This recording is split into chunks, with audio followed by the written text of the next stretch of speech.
Allen Iverson, who has 31 points tonight. So that's two big reasons why Carmelo felt better about playing the Spurs this year. Here's Ginobili working on Nene. And a foul called on Denver. Denver had a foul to give. The foul goes on Nene. We told you that Anthony and Iverson had averaged 55 in the regular season. They've got 67 points tonight, along with Camby. Those three have been terrific. Here is Ori putting in a 2.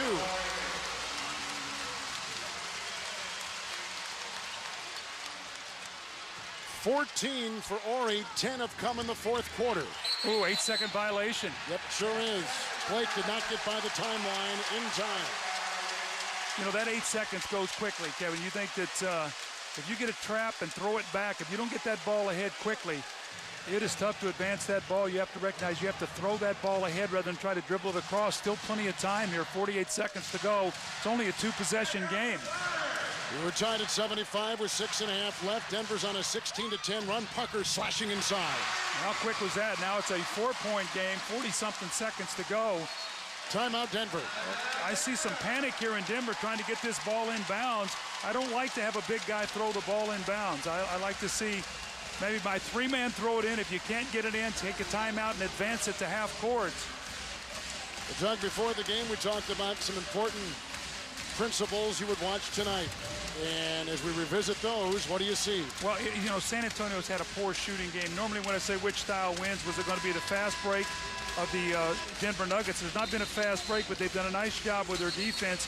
Easy points, 10 points from the free throw line for Denver. We talked about the free throw line.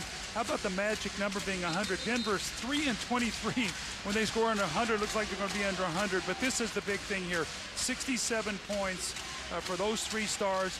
Only 40 for the 3 best players for the San Antonio Spurs. That's the big difference right now.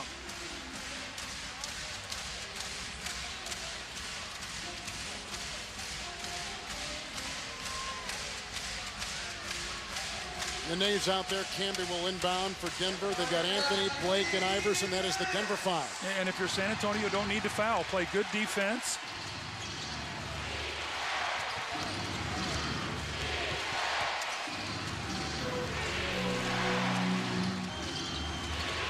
Shot clock at 14.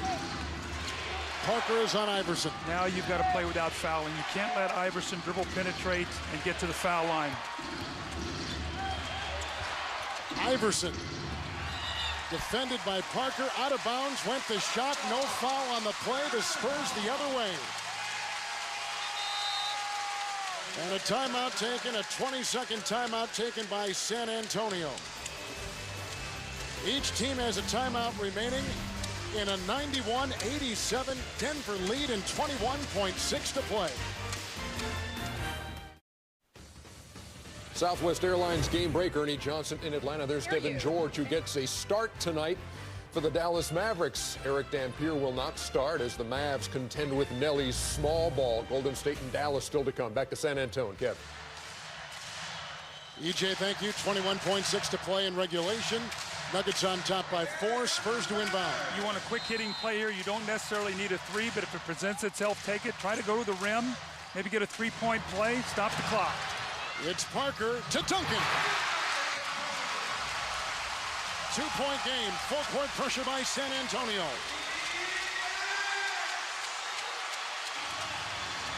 Blake to Anthony. Fouled. Duncan got a hand on him and fouls it. Number 1 on Tim Duncan. Anthony goes for the steal. You don't want to go for a steal in that situation, Kevin. Remember that high-risk, high-reward defense. That time you want to square up the ball handler, make them use some clock. They scored in about 2 seconds. 6 of 6 from the free throw line tonight, Allen Iverson. And Anthony also 6 of 6 from the stripe. The 2 big guns have really shot well from the line, not missing. Perfect, both of them tonight. 29 points for Anthony, 31 points for Iverson. And still plenty of time in this game. The question's going to be, if he makes this, Popovich is probably going to have to use his last timeout to move the basketball. It's going to take too much time to try to get a two-possession game going full court here. Perfect shooting at the free throw line by two big important players, Anthony and Iverson. A combined 61 points with those two tonight. Spurs will have it, Doug, down 93-89. No timeouts remaining for San Antonio. Well, now you're in a position where, you've got to get something quick because it's a two-possession game. You don't want to force up a forced three. If you miss it, the game is basically over. But then you're going to have to really run up and get your defense set and maybe get a turnover. And if you don't, you got to foul immediately because you're going to be down at least one if you hit a three, possibly two if you only get a two-point score.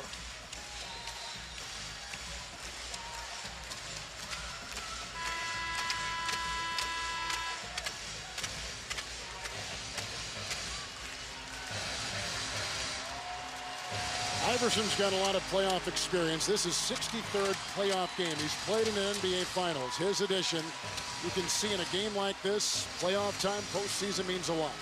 You've got to be able to fight through the adversity of a game, and star players have the capability of doing that. That's been the difference. If Denver holds on and wins this game, the beautiful play of Iverson and Anthony under pressure has been the difference. Finley to inbound. Duncan to Finley, and a three by Michael Finley, and a rebound fought for. And it's going to be a loose ball foul, I think, foul on Tim Duncan, I think. So it'll be, this is going to be Nene going to the line to shoot two free throws. Can't talk enough about how good Nene has been today. His defense on Duncan got off to a horrendous start. He was 0 for 6, but a lot of that was Nene putting his body on him, banging him a little bit, getting him off the block, giving him nothing easy. Never got into sync in this ball game.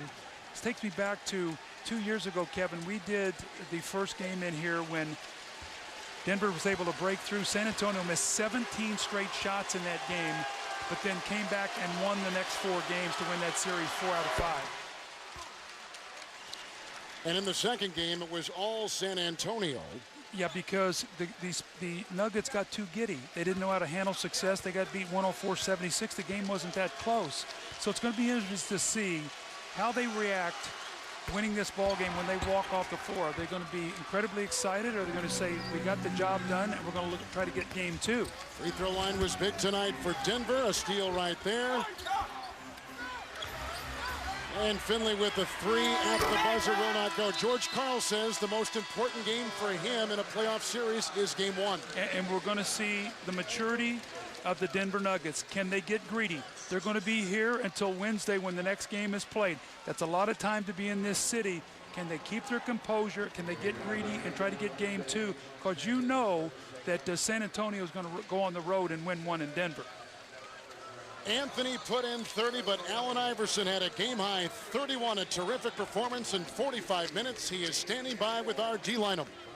Thanks very much, Kevin. Allen, a lot of people wanted to see what you and Carmelo would be able to do, and certainly it started out with Carmelo, and you had the finishing punch. Is that intended?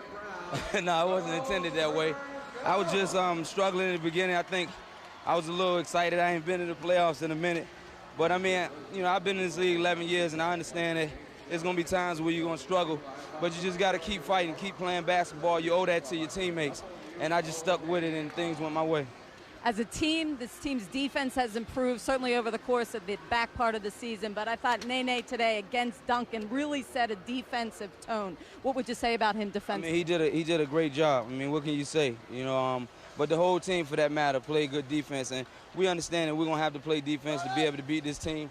We know we can play offense, but we got to get stops. Alan, what will the game 2 be? Because, you know, this team did this 2 years ago in getting the first game against San Antonio. I mean, it's going to be harder. It's going to be harder for us to get the next win. But we got to understand, we got to come out and try to do some of the things that we did out here tonight. Alan, good to see you. Thanks for your time. All right. Uncle Stevie, happy birthday, baby. I love you. All right. Kevin, I'll send it back over to you and Doug. Denver has now won 11 of their last 12 and 7 of 8 on the road, winning for the 4th time on the road and at home, scoring less than 100 points this year. For Doug Collins and D-Line, Kevin Harlan saying goodnight from San Antonio. We'll take a break, then take you to Dallas, where the Golden State Warriors will take on the Mavericks next on TNT. Southwest Airlines game break coming up. The last game 1 of round 1 features friends Don Nelson and Avery Johnson. Dallas Mavericks, Golden State Warriors. Coming your way moments from now. There's the Larry O'Brien. Trying to butter him up before the game. That's what everybody pushed Avery pushed you, man. Avery pushed you, man. Gotta take that smiling and everything. The home team has won, as they should, in every series except the 6-3 in both conferences. Toronto losing at home yesterday, and tonight San Antonio falls to the Denver Nuggets as we pick it up with the Nuggets leading 78-77. And you saw the turnover. You know, Magic was saying this back in agreement when we were talking about it. The difference with the Nuggets is they have 2 guys who you don't have to run an offense for. And the San Antonio Spurs are great at taking you out of your offense. But when you take Denver out of their offense, it's actually to their advantage because then they have 2 guys who can create plays. Yeah, but I think San Antonio's not really concerned about that. You know, those guys are going to get their numbers, but they got no answers for Nene. He was huge in the game, and he's going to be a beast this entire series for them to match up with. Nene 13-12 or 15-12, as it says there. We'll check that out. 95-89 as Iverson goes for 31. Melo goes for 30. Third time this year that those guys have gone for at least 30 in the same game. San Antonio lost game 1 of this series 2 years ago playing Denver and then won the next 4. That was then. This is now. Why are things different? Not the same team. See, this team is more mature now. Carmelo understands what's at stake. He's a better player. You got Allen Iverson, who really, to me, fourth quarter-wise, played an outstanding game. You got Nene, who's now 30, 40 pounds lighter, who's also physical. What they're doing right now is they're running Nene at Tim Duncan, then you can run Camby at Tim Duncan, and then you can even bring Gerardo into the play as well. So they got enough guys in to come in and beat him up, playing physical, and then yet, like Charles just said, and can still score. And they're not scared of San Antonio. This is a team coming in that had confidence, Ernie, and I knew that it was going to be a tough matchup because this is not the same championship San Antonio team. This is, what, 4 years older team. Mm-hmm. And you can see that Denver is a little bit quicker than San Antonio. You know, Doug had said down the stretch, he said the question now in the last minute or so is Denver poised? And then they have an 8-second violation. AI loses the ball down at the other end. But did they pass the poise test down the stretch? That was a heck of a game, too. They played fantastic. Allen Iverson, that's probably the best all-around game I've seen him play in a long time. But San Antonio, one of their big guys is going to have to step up because Nene is not going anywhere. He's going to be a beast all series. They can't put Duncan on him because he will get in foul trouble. It's got to be Umberto or Ellison. I think Robert Horry is too little. He's just not big and strong enough. So one of their big guys is going to have to step up. They're going to have to shorten the possessions. If they shorten the possessions up and just say San Antonio, instead of taking 100 shots in the game, take 70, they win.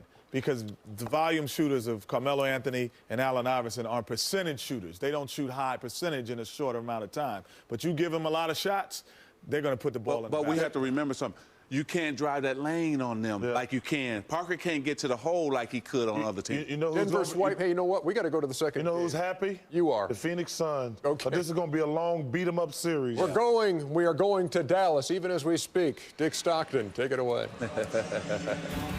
All right, Ernie, and you're looking at the American Airlines Center here in Dallas, Texas, the scene of the final game of the opening round matchup.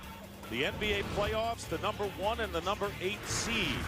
The Golden State Warriors in the playoffs for the first time in 13 years, taking on the Dallas Mavericks, the team with the best record in the NBA, 67-15. For the Mavericks, simply a matter of unfinished business. They want a title. That's all they're looking for. Dick Stockton, along with the bizarre of the telestrator, Mike Fratello, and Pam Oliver is here as well. And what a great story. Golden State back in the playoffs. Who else? Don Nelson, who helped establish the foundation of the Dallas team, bringing him team into Dallas for game 1. He took this franchise from a perennial loser to a perennial winner. Then he had this young man, Avery Johnson, who's coaching Dallas now. Play for him, sit alongside him, and now Avery Johnson's running the show here. All right, and right now let's check out our McDonald's starting lineups first for Don Nelson's team, and he's playing small ball with Al Harrington at 6'9", playing the middle. This team went 9-1 to finish the year, and Avery Johnson is responding. Devin George is going to start, and he is going to be on defense and going against Baron Davis, and Dirk Nowitzki will be the center of this team. Of course, Nowitzki, very strong MVP candidate right now, and Avery Johnson coming off Coach of the Year honors, though he lost to the Miami Heat after having a 2-0 lead. And this series is going to be very interesting, at least to start, with the helter-skelter style of the Golden State Warriors, Mike. Many of the media people try to pass off the 3-0 season series sweep of Golden State by saying, well, first game, it was the old Warriors before the big trade took place. Second game, they snapped the 17-game winning streak of Dallas. In the third game, Dallas didn't play everyone. But I think this starting lineup tells you just how seriously Avery Johnson and his staff consider this Golden State team. And they'll see what works and what doesn't work as the first shot of the game is put up by Josh Howard. And here come the Warriors. Baron Davis with a tremendous finish despite knee problems and surgery in February. Misses the layup, and now the Mavericks pushing the ball on a 3-on-2. Here's Nowitzki, open for the first shot by Dirk. And so far, 3 misses in the game. Steven Jackson, big acquisition from the Indiana Pacers, misses the reverse layup. Remember, Dick, you have two teams averaging over 100 points a game. Golden State number 2 in the league at over 106 points per game. Dallas number 9 just at 100 points per game. And the Warriors were last in the league in scoring defense. And that's what the Mavericks want to capitalize on. Dick Bavetta, Mike Callahan, and Bill Kennedy are officials. Devin Harris. And the rebound taken down again by Baron Davis of the Warriors. Scoreless. Steven Jackson for 3. And the ball tapped out, loose ball into the hands of Harris. Jackson is back to defend, and the Mavericks score first. Quickly into the forecourt, deflection by Terry.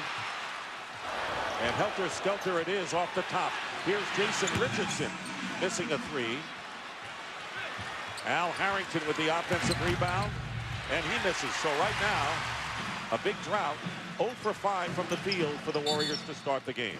You can see, Dick, that the three-point attempts oftentimes wind up producing offensive rebounds for Golden State on the misses. Remember, they're number 1 in the NBA in three-point attempts per game at 24. Yet with all of the misses by the Warriors, the Mavericks lead is only 2-0. And a timeout, 22nd version called by Dallas.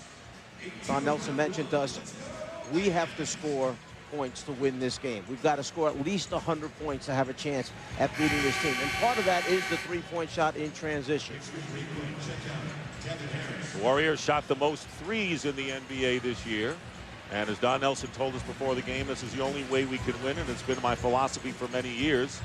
As you look at Phoenix number 1, Golden State number 2 in scoring, and he says, if I didn't have a good big man, I decided that my better players were smaller players. When he was in Milwaukee, he had big men like Bob Lanier, for example, in the post-up area. Jack Sigma was a big guy that shot jump shots from the outside. But then as he moved on to other teams, his better players were the smaller guys. So as a result, he went to them, played them more minutes, and designed his offense to take advantage of them. And as he said, smaller players can post up as well, and the idea get points in the paint. Good defensive play by Baron Davis. Mavericks back defensively. Davis takes it to the hoop, and the Warriors get their first basket. He said, you know, there's ways of scoring points in the paint besides just posting people up. There's one way. Number 1 team in forcing turnovers, the Golden State Warriors. They make the turnover into an easy basket.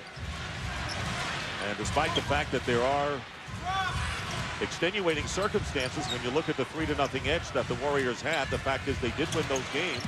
Only team to sweep Dallas this year. Devin George hitting a 3 from the corner in the game, mostly for defensive purposes, but he adds the offense, and it's 5-2 Mavericks. And the layup missed by Monte Ellis. Here's Nowitzki into Josh Howard. One thing about Dallas, they're not afraid to come back at you and take shots in transition against you. Many teams try to play a slower tempo against Golden State, try to control the tempo. Dallas has the athletes, and they can come right back and score. And they're going to call Al Harrington with the offensive, or check that, Jason Richardson with the offensive foul, and Don Nelson not agreeing with that call, so the Mavericks have it. Nice to have a 6'11" or 7-foot guard bring the ball up the floor. Dirk Nowitzki finds Howard under the basket, the lob over the top. Well, he's going to have to adjust his game. He's facing more double teams. Defenses are geared toward him a lot more, so he's going to have to make it happen and set up some other people at times. Here's Nowitzki posting up, defended by Steven Jackson. Big size advantage. Monte Ellis, huge improvement from year 1 to year 2 in the league. Misses the jumper, but Harrington gets the offensive rebound, and Jackson works his way in for the basket. Steven Jackson, along with Al Harrington, coming over in that major deal with the Indiana Pacers in mid-January that helped turn around this Warrior team. Jackson, a guy who brings perimeter game, three-point shot, can defend, and brings a championship mentality, having played for San Antonio when they won the championship. Quick double team on Josh Howard. And driving the baseline is Jason Terry. Jason Terry coming off perhaps his best all-round season of his career. And Dallas is up by 5. Harrington working his way in and called for his second offensive foul of the first quarter. Don Nelson not happy. Nelly feeling the last 2 calls have both been flops by the defense rather than the offensive player going through his chest. And you see right there, as he turns to his left shoulder, baseline, the defensive player falls back, takes the offensive foul. Mavericks, who finished 25 games better than Golden State. So a huge gap between the 1 and 8 teams, but the style of play kind of makes this intriguing, at least to start the series. Nick, this is the 4th player guarding Dirk Nowitzki. It was Baron Davis that time. Jason Terry missing from the corner. And now the Warriors with Baron Davis, who played through knee problems. And the 2-point attempt by Al Harrington. Harrington will take a lot of threes for Golden State. Under 7.5 to go in the first. And a deflection by Ellis out of bounds. 16 on the shot clock. That time they ran Dirk Nowitzki right down the floor in transition, looked to swing it across and find him in the lane with Jackson on his back. A deflection saves an easy basket. You mentioned Avery Johnson, whose playing career ended in Golden State in 2004. Don Nelson hired him as an assistant with the Mavericks and then took over when Nelson left the team. He's a Don Nelson protege, but picks up more of the style of Greg Popovich at San Antonio. Terry making a foul on Jason Richardson. And coming over is Bill Kennedy to make sure that tempers do not flare. And Terry obviously wanted to hold Richardson and not make sure he got hurt. You go back to last year, remember, there were a series of incidents along the way where Dallas lost their concentration, losing sight of ultimately what the goal was, the championship. And some personal things came up. Remember, Jason Terry was suspended for punching Finley in the series against San Antonio. Benga went into the stands to protect Avery Johnson's wife. He thought maybe perhaps there was a problem taking place there. He's suspended for 6 games. And then Stackhouse, hard foul on Shaquille O'Neal, and he's suspended. So all those things added up to a loss eventually for Dallas. Terry committing the foul, and there is Jerry Stackhouse, one of the best 6 men in the NBA, and one of the big things that Avery Johnson has emphasized, don't let emotions get the best of you. And you would think that after their problems in the finals against the Heat, this team has matured simply a little bit better. They all talk about living for the moment, but don't get outside the moment. Don't get beyond that. Live for the moment and learn from what happened to us last year. Let's not make the same mistakes. Jason Richardson with the 2 free throws, cutting the Mavericks lead to 3. Harrington trying for the steal against the former Laker, Devin George. Spinning his way in, but missing it, Devin Harris. And here come the Warriors, 3-point game. When's the last time you saw this much dribble penetration take place from 2 teams? All these small guys putting the ball on the floor. And the steal by Josh Howard. Howard in the open floor, but a foul called, and Baron Davis reaching in, called for the personal foul. So dribble penetration over, always an exciting maneuver. We're seeing a lot of that. We see a lot of strips because of the quick hands that the defenders have. You put the ball out in front of you, somebody's going to take it away, particularly a guy like Howard. Mavericks, only team in the NBA to finish in the top 10 in offense and defensive points per game. Very well-balanced club. And here is Nowitzki. Has not scored yet. Howard, double team for the moment. Devin George travels. So Devin George looking for some dribble penetration, called for the violation. Nearly halfway through this first quarter, The Mavericks lead 9-6. Dick Stockton along with Mike Fratello and Pam Oliver here in Dallas. What we've seen Golden State do a lot of is bring the extra man across defensively, load up against Dallas on the isolation. Harrington battling for the offensive rebound. Richardson gets it. Wild offense, and this is the way the Mavericks have to play. And Steven Jackson with the tip-in, and it's 9-8. And Terry Stackhouse getting set to come back in the game, come into the game for the first time. Jason Terry fouled as he drives to the hoop. I was going to say, Dick, that might have been the 5th layup that Golden State has missed at that end of the floor. They get into the rim, now they have to finish at the rim. And they're hanging in there in the early going with under 6 minutes to play in the first quarter. Game number 1.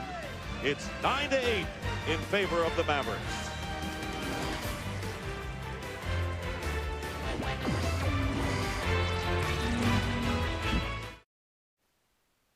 The 2007 NBA Playoffs on TNT. Brought to you by Southwest Airlines, official airline of the NBA. By SAP, software for great companies, not just great big companies. By the United States Marine Corps, the few, the proud, the Marines. And by Autotrader.com, the ultimate automotive marketplace. Back at the American Airlines Center, the Mavericks lead the Warriors 9-8. And right now it's time for the Gatorade Around the Cooler report. Let's go to Pam Oliver. Pam. Yeah, Dick, Don Nelson, of course, is the reason that Dirk Nowitzki is a Maverick. He drafted him. He groomed him the first 7 years of his career. So Dirk pretty much knows when Nelson is up to something. He told me a story this week about listening to Nelson on the radio going on and on about the Warriors' supposed disadvantage in this David versus Goliath series. So Dirk pretty much laughed about that whole thing. He said to me, you know what, that guy is just so full of it. Those in the know Nelly is prone to these mind games, doing whatever he can to motivate his players.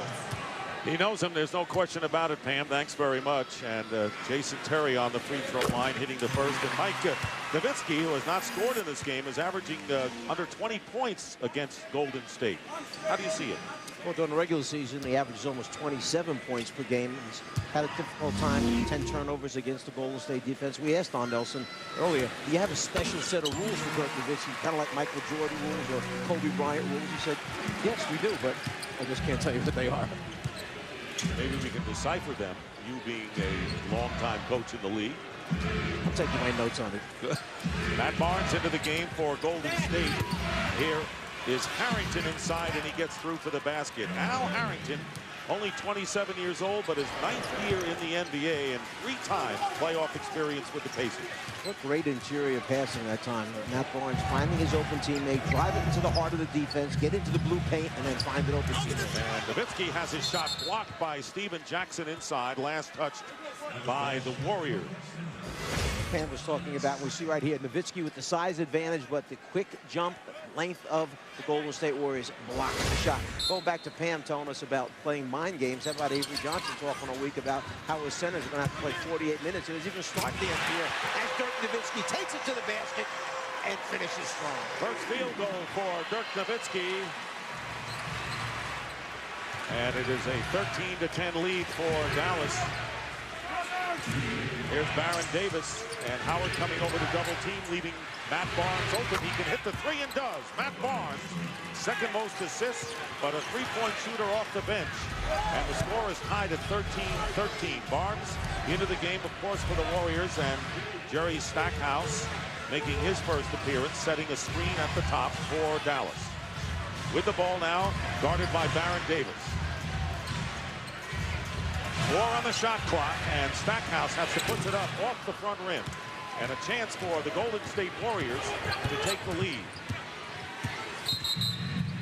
And a foul called against the Mavericks. And it will be called against Jason Terry. It'll be his second person. At the other end of the floor for Dallas, they went to a high middle pick and roll using Stackhouse and Terry in the pick and roll. You saw Golden State switch it, and the switching defense during the regular season bothered Dallas. They lost their spacing. They turned it over frequently. They did not execute offensively the way Avery Johnson would like them to. Something they really worked on in the couple days they had off. Baron Davis putting the Golden State Warriors in front for the first time in the game. They started the game ice cold, 2 for 14 from the field, but have connected on their last 4 shots And are up 15-13, nearly 4 minutes remaining in the first quarter. A slimmer, trimmer version of Baron Davis we're seeing out here. Tell you, Don Nelson has pressed the right buttons with that guy, no question about it. Deflection out of bounds. Last touch by Jackson with 4 on the shot clock. Perhaps we saw one of the rules right there. Dirk Nowitzki turned his back. Matt Barnes came from behind to try and steal the ball. So it's in his head now. When I put it down, the guy from behind me is going to be coming. Nowitzki starts to turn into him. There's the next defender. Perhaps one of the rules. I knew you would figure that out. I'm putting it down for the book. Early on. And there's near steal. Harris missing the 3 as time ran out, but apparently he got off the shot in time to avoid the 24-second violation. So the Warriors with a 2-point lead and the ball with under 4 minutes to go in the first quarter, and certainly playing a confounding style of play against Dallas. Baron Davis misses a 3, and the Mavericks can come back to at least time. There's Barnes coming over to double against Nowitzki. Howard open for the 3. He hits it. Josh Howard with a 3-point basket. And that is the second 3-point hoop by the Mavericks tonight. Knocked the ball away. Howard with another steal. And getting the job done at both ends. And Jason Richardson called for the foul and appealing in vain to Dick Bavetta. That'll be his second. One of the things that caused you a problem with Dallas is the fact that they're so unselfish. If you go to double team people, they wind up burning you by passing the ball. We see Harris trying to push it up the floor. Richardson feels that he was just running alongside it. He didn't initiate the contact, in his opinion. Unfortunately, his opinion was second that time to the official. Jason Richardson with 2 fouls, and Warriors counting on him for points. Howard with the turnaround, and Al Harrington getting the rebound. 5 rebounds already for Harrington. And there's Richardson with a 3 from the corner. Jason Richardson, who's a big game performer. And Richardson, who scored 40 against the Mavericks a couple of years ago and hit the 3-pointer to win the game. And up to this point, the most memorable game he's played. That's what Golden State would like to do. Push the ball, get to the deep corner to spot up, and then wind up taking advantage of the 3-point line. 2-point lead for Golden State. Here's Harris trying to penetrate. Nowitzki crashing the board, and now numbers for the Warriors. Jackson behind, and there's Jason Richardson missing a 3 that time. But Baron Davis tripped up, gets the rebound, and Harrington lays it in. I don't think that is a textbook play. No, but what's that, the 4th offensive rebound off a 3-point attempt, and Golden State has come up with its own rebound after missing a 3. Stackhouse from outside, and Nowitzki saving it. Here is Stackhouse with the drive, misses the layup, and here are the Warriors. Again, Golden State. Here is Jackson inside, getting the basket on the fast break, and a 6-point lead for the Warriors with under 2 minutes to play here in the first quarter. And you talk about the offensive rebound. Golden State has out-rebounded Dallas 7-0 off the offensive glass. Were they flying down the court in that fast break that time? Davis in the middle, Barnes and Jackson filling the lane. This is almost a picture-perfect fast break run by Golden State. 12-3 run for the Warriors.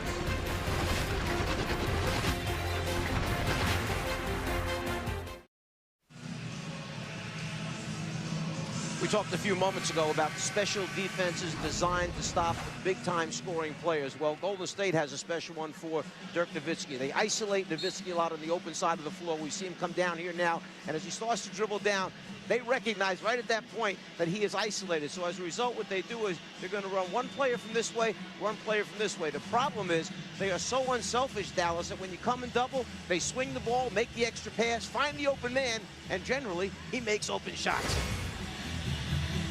That's why they call you the czar, or you said at the outset, bazaar of the telestrator. But we know that you are the master. That's supposed the guys in the truck get it right.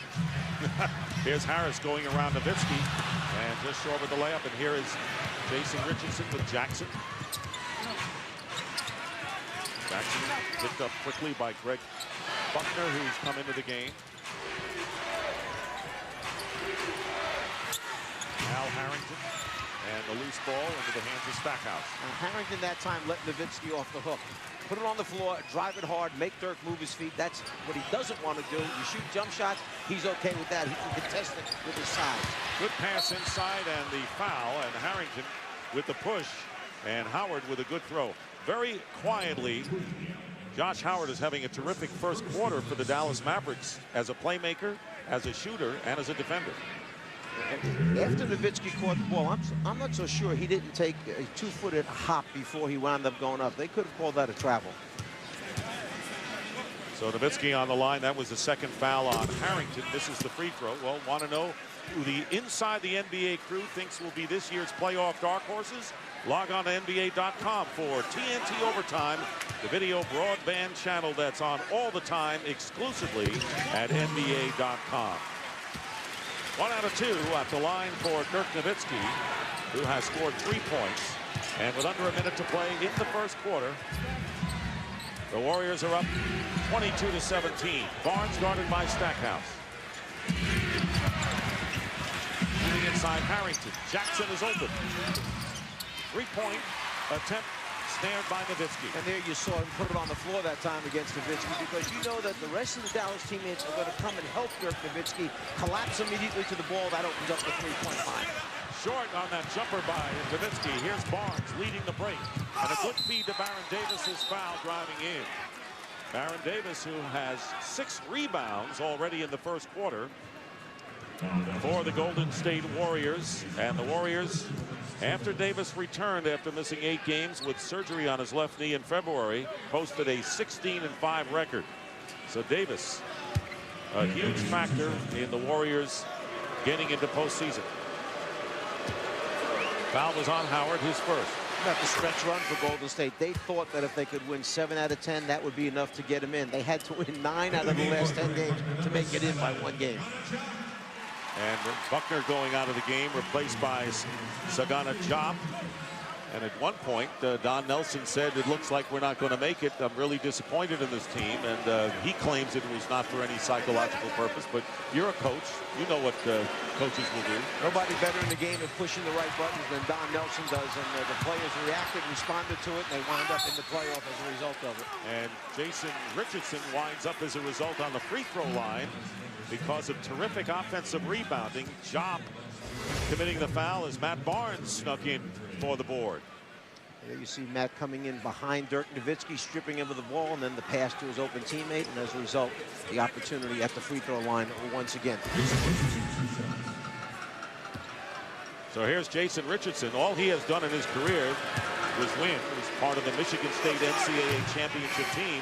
And after 5 years of struggles with the Warriors, finally finds himself in the playoffs. Buckner comes into the game, and Dirk Nowitzki going out, and Nowitzki goes out having scored 3 points on 1 for 5 shooting. In all the offensive categories, you see Golden State ranked extremely high. The one area that they really struggle, they are the 26th ranked team in free throw shooting percentage, shooting just under 72% from the foul line. Missing both free throws is Richardson. And right now, playing for the last shot of the first quarter, the Mavericks trailing by 6. Harris guarded by Barnes. Barnes has done a good job off the bench, getting by as Harris Diop crashing the board.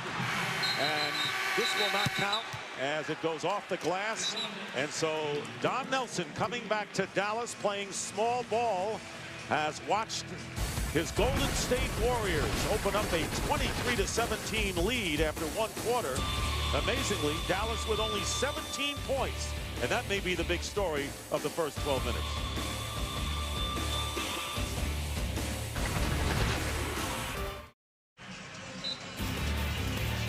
And welcome back to Dallas, Texas, American Airlines Center for Game 1 of the Western Conference first-round matchup between the top seed, the Dallas Mavericks, with the best record in the league, against Golden State, seeded 8th. It's 23-17.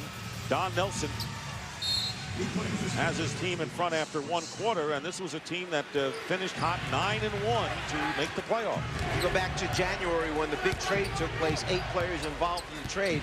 Nelson really didn't have the full group together because Jason Richardson, we see the missed 3 by Barnes, wound up breaking his hand. He was out. Then the knee problems for Baron Davis. He was out. So it really wasn't until the last 22 games of the season that the group was together that we see playing out here tonight.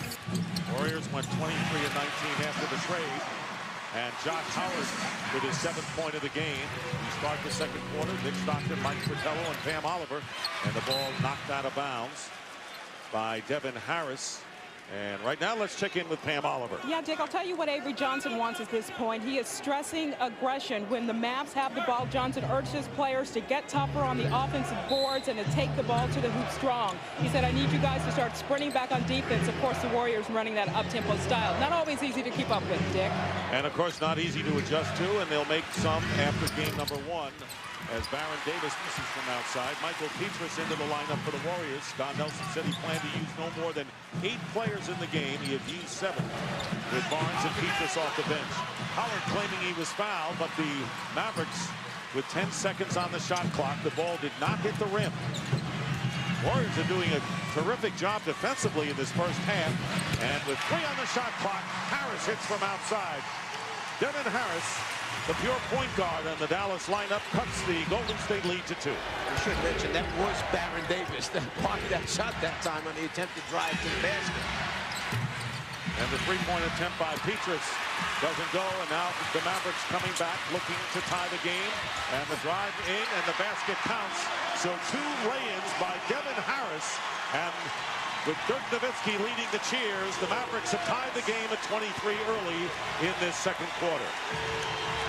And a timeout called by Don Nelson, a 6-0 run to start the second quarter, tying the game. Such great speed and quickness in the backcourt when they have Devin Harris with the basketball coming at you full speed. How are you going to defend them?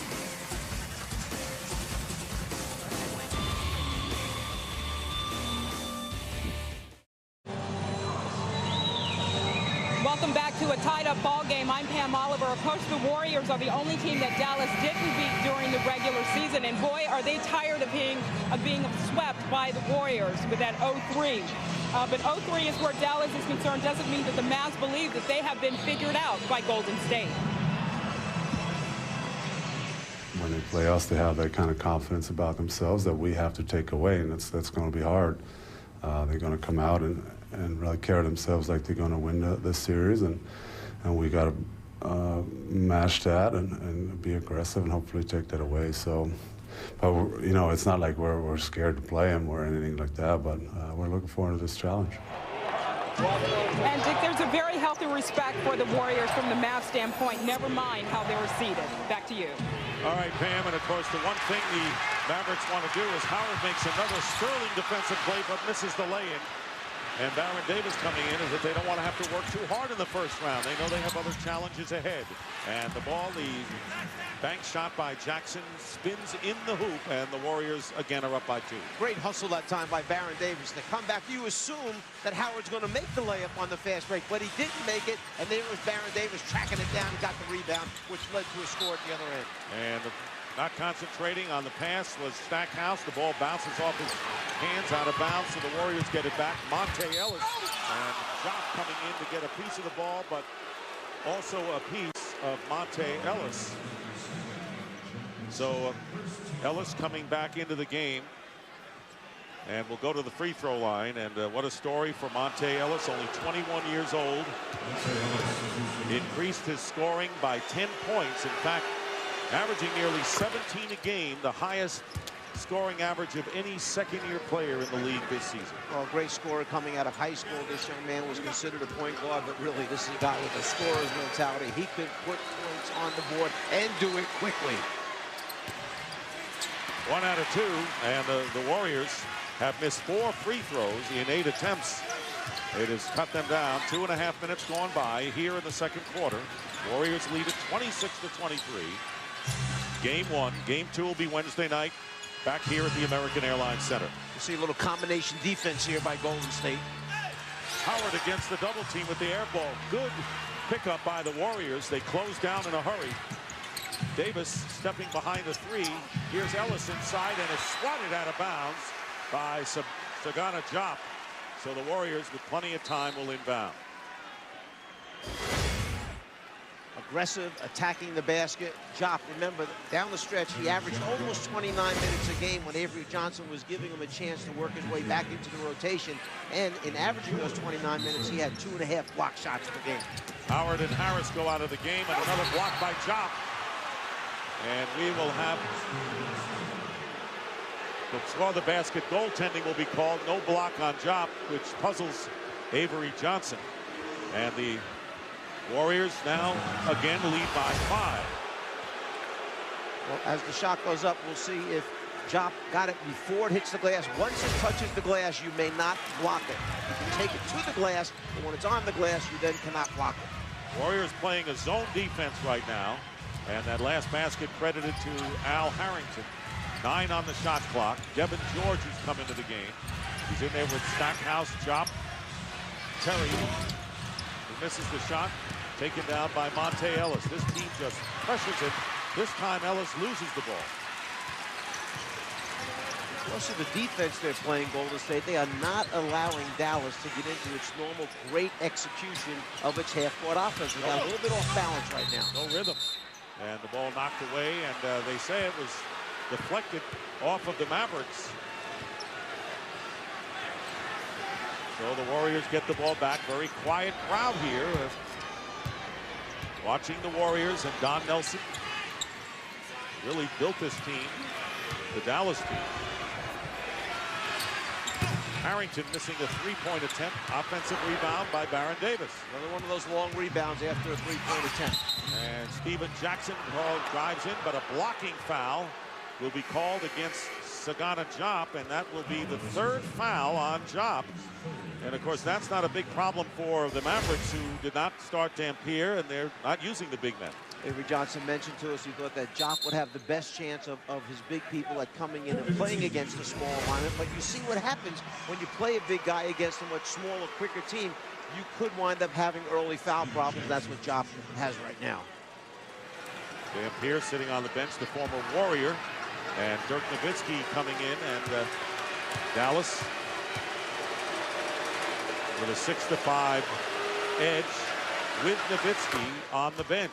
National television coverage of the 2007 playoffs continues on NBA TV Tuesday. It'll be the Nets and the Raptors at 7 p.m. Eastern.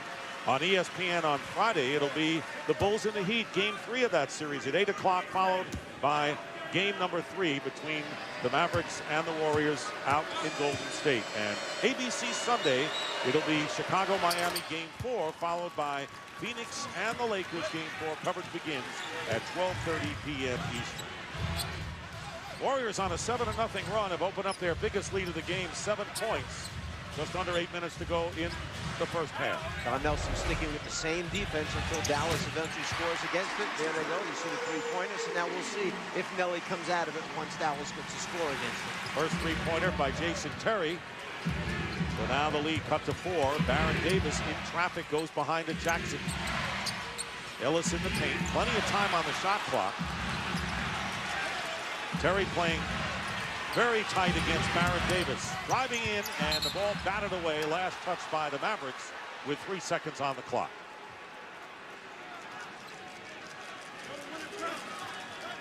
This is a Warrior team that is really just putting pressure on, offensively and defensively. And as you mentioned, getting the Mavericks, who can play any kind of style, out of their game. Forced shot by Harrington from deep in three-point range. Again, that was Howard who got a hand in there. We saw it earlier in the game. Stripped Baron Davis of the ball, and that time he gets a hand in another deflection, and then an awkward shot goes up at the basket. Devin George is getting a piece of it as Michael Petrus, and it goes out again, saved by the Mavericks. Posting up is Devin George against Harrington. Here's a long three by Jason Terry. And here's the Warriors with a 4-point lead, and Baron Davis driving to the basket is fouled. Davis already with 9 rebounds.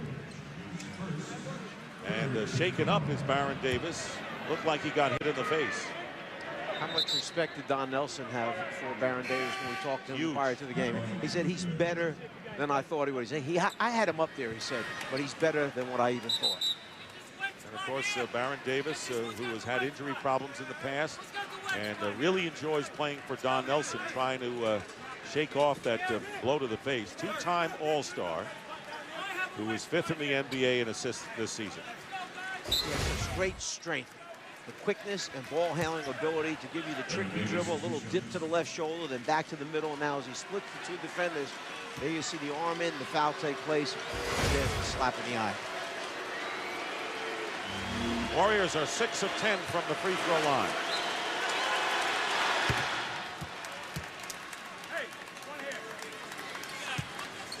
Last time Golden State was in the playoffs, 1994. Chris Mullin, who is their director of basketball operations, led the team in scoring under Don Nelson, the coach. They have not won a playoff game since the 1992 postseason. Had the opportunity to spend time with Chris Mullin today. A great conversation. I'd asked him, was Nelly your choice from the beginning? He said, I didn't know if he wanted to coach, to be honest. But once he said he wanted to come back, he said it was an easy decision. Terry misses the three on the front rim, gets his own rebound. This is the bank shot, but there's Nowitzki to clean up. Dirk Nowitzki now with 5 points. And the Warrior lead is 4. Nearly halfway through the second quarter. From Dallas, Baron Davis loses control of the ball, and Dick Pavetta calls traveling on Davis. You have to go back to something Avery Johnson mentioned to us prior to the game, the fact that we're going to have to figure this out, meaning that his team can play a lot of different ways. They can be conventional with a 7-foot, 7-1 center, a 7-foot power forward, the conventional type team. Or he could play small if he had to. Nelly's only going to play one way with Golden State. He's going to play small or even smaller. So now Dallas has to figure out what's our best chances of being successful with what lineups on the floor. And game one may take that. And Matt Barnes is coming to game trying to get the ball away from Nowitzki. And a timeout was called by Nowitzki before the tie-up by Dallas. And a good point by you, because Avery Johnson may come out with a totally different philosophy in game two, regardless of what happens here. Often teams learn after the first game of the playoffs exactly what they have to do or not do going into game two, and it turns the entire playoff series around.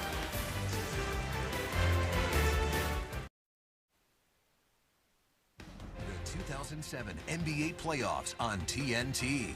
Brought to you by Lincoln, Reach Higher, and by T-Mobile, official sponsor of the NBA.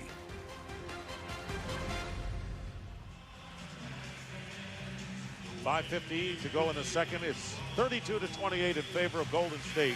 We've been talking about Chris Mullin, who is the executive vice president of basketball operations, who played for Don Nelson, then hired Don Nelson. And of course, you have to go back to that Golden State Warrior team of 93 and 94, and some familiar faces. Mike? Well, we see down front, we see Avery Johnson, and there's Chris Mullin in the back row circle, and all the way on the far right side, that's Don Nelson and Greg Popovich, his assistant. Greg Popovich, the head coach of the San Antonio Spurs. And looked like a foul in three-point range committed by Monte Ellis. And let's see if it was beyond the arc. And Devin Harris going to the free throw line. And we talk about how much of an influence Don Nelson was on Avery Johnson, but the fact is that he played for Greg Popovich, and his style of play resembles more of Popovich's Spurs than Nelson's teams in Dallas or Golden State. If you talk to both coaches, Popovich and Don Nelson, they'll tell you they knew way back then that Avery Johnson was going to be a terrific coach when he got his opportunity. He was a leader, a student of the game during that long career in the NBA. And Harris was not fouled beyond the arc, so only a two-shot attempt here, and a chance for the Mavericks to climb to within 2. The Warriors have led most of the way. Their biggest lead was 7 points. And the question is, can this style of play remain effective against the team that had the best record in the NBA, tied for 6th all time at 67 and 15. It's a 32-30 game now with under 5:40 remaining in the first half. Devin George guarding Davis, and that was the lineup change that Avery Johnson wanted to make. Feed inside, and Michael Petrus with a slam reverse layup. Plus, Baron Davis is so strong. You see the matchup of Devin George playing against him to try and take away that back down move that Davis likes to use. But as a result, second player comes over to help on the dribble penetration. Easy score for Golden State. Here is Jason Terry, and we're going to get Baron Davis on the push. That'll be his second foul. Richardson, Harrington, and Davis all with 2 personal fouls. And speaking of the two clubs, here comes Jason Richardson back in the game, replacing Matt Barnes. So foul trouble is a factor when you look at the Warriors because of Don Nelson's feeling he only wants to play 8 players. Well, another thing you mentioned was, can they keep this up, basically? Can they continue to push the ball in transition, defend like they're defending using a very limited rotation? Here's Dirk Nowitzki working against Petrus, and the offensive foul called against Nowitzki. That will be his first. Dirk Nowitzki, who has scored only 5 points thus far in the game, called for the foul here. Watch the right arm as he pushes off right there. The offensive foul committed by Dirk Nowitzki. The problem when a smaller, quicker guy guards a big man who's used to putting the ball on the floor, he's not used to the defender being able to move his feet. Under 5 minutes to go in the first half. Here is Harrington with the turnaround off the front rim. Josh Howard finds Terry, short jumper, and hits. Terry now with 9 points, and he is the scoring leader for the Mavericks, who again climbed to within 2. And the ball knocked away as Harrington going in, and it'll still be Warriors ball. Nice job by Golden State, reversing the ball from the right side of the floor to the left side of the floor, and then they wind up with Dirk Nowitzki being isolated and Harrington putting the ball on the floor off the dribble. Nowitzki saves it by stripping him on the shot attempt. Davis goes to the bench, and Steven Jackson comes into the game. Richardson with a 3-point miss. George the rebound. Warriors getting back defensively. So Jackson on Nowitzki, that has been the matchup, and Dirk with a huge advantage size-wise. Into the crowd, and Devin George is fouled.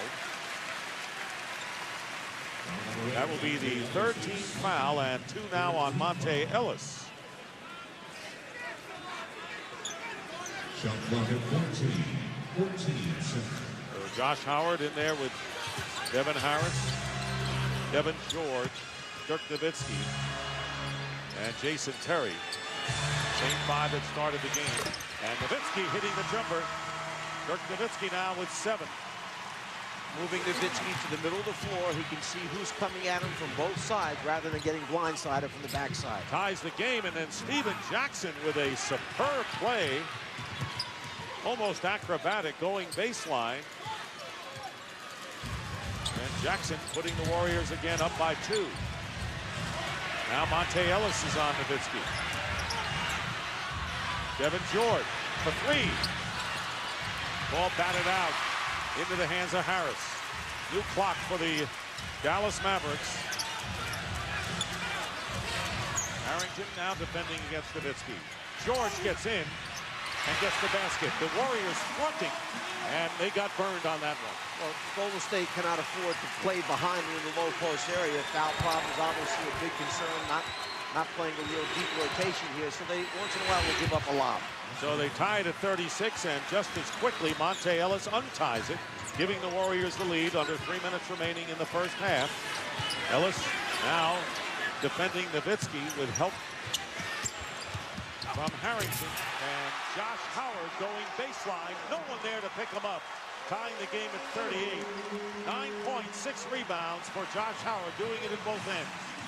And Jackson coming in, the ball batted away. And still a loose scramble. Picked up by Nowitzki. Devin George with a pull-up. And Josh Howard at the other end. And this crowd on its feet. Howard getting inside and missing the shot, but the foul will be called against the Warriors as Nowitzki hitting the floor, as does Josh Howard. That'll be against Golden State. Nick, I want to remind you one thing. This is game 1. Game 1 in the first round of the playoffs.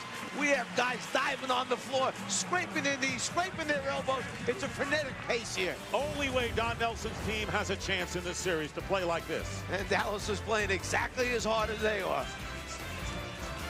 Off the dribble opportunities, dribble penetration, and the strong finish by Josh Howard.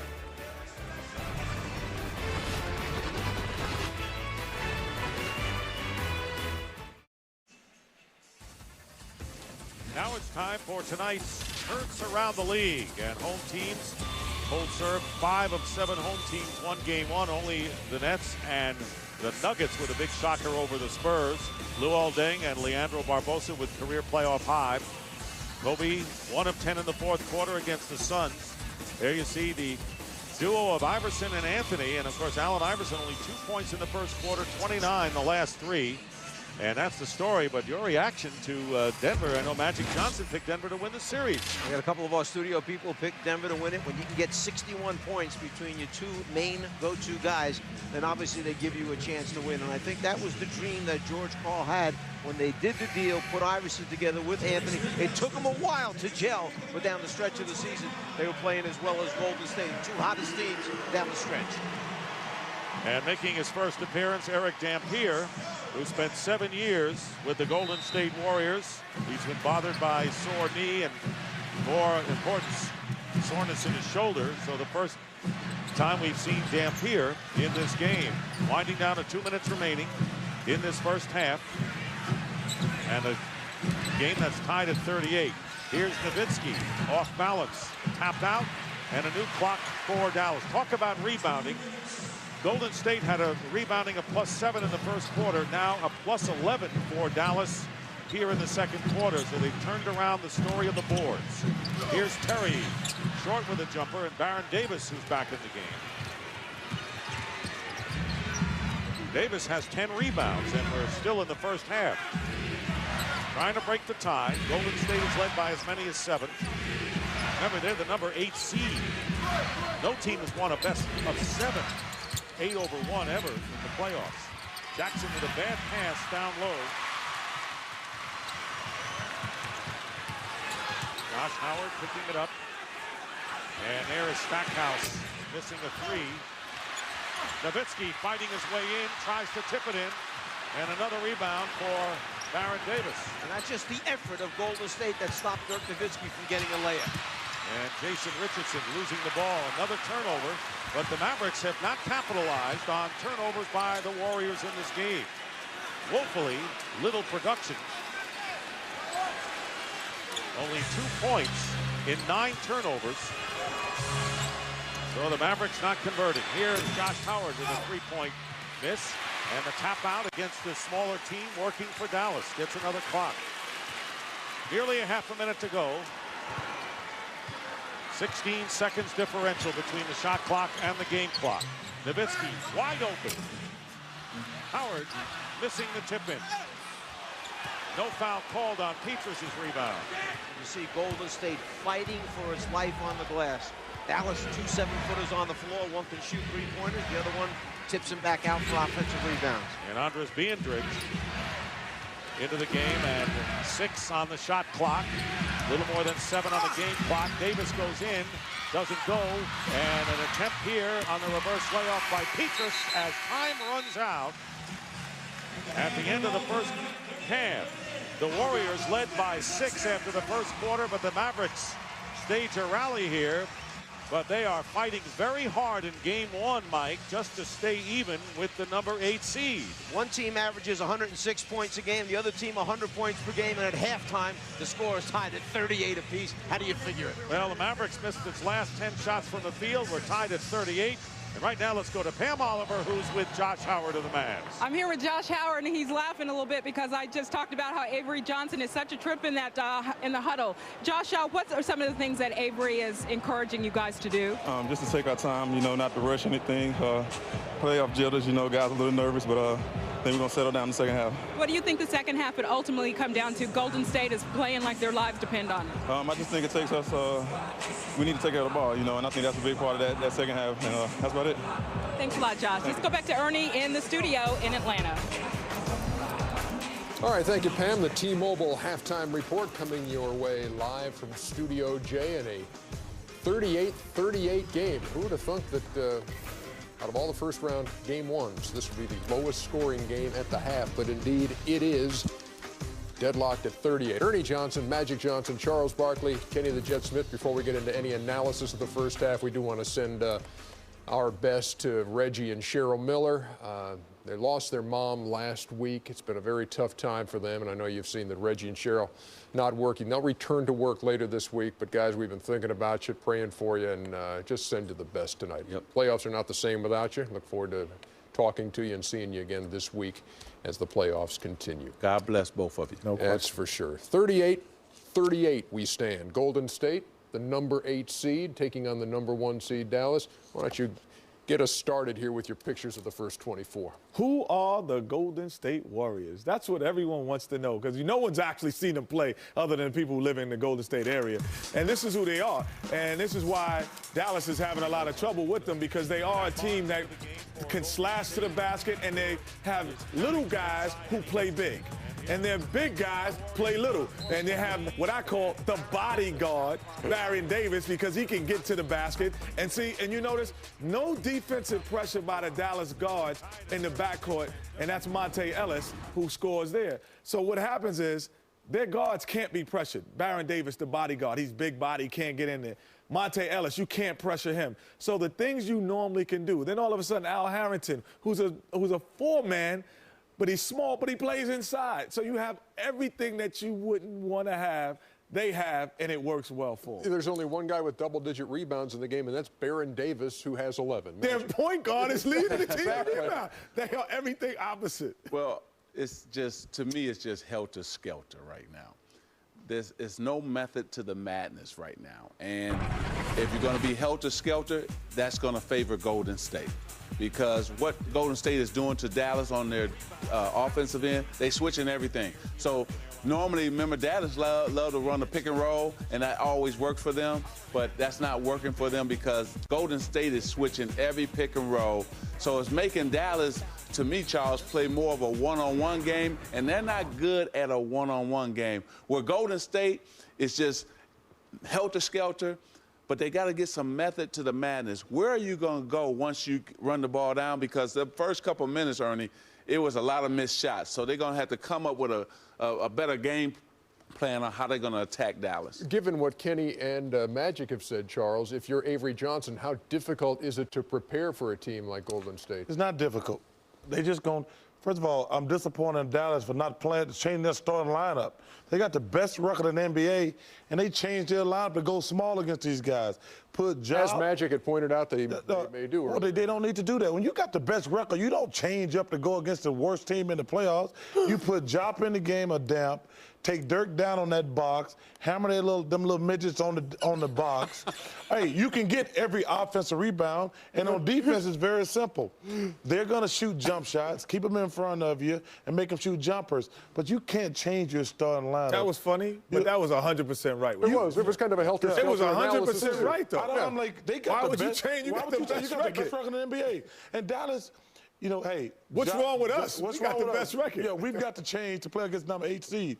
Put Job, Damp in that game. They got to double. They've got to double Dirk. Offensive rebound is going to be open all over the place. Hey, if they go helter-skelter, they really is not helter-skelter. They're just going, anybody get it, going to jack it up. You know what it reminds me of?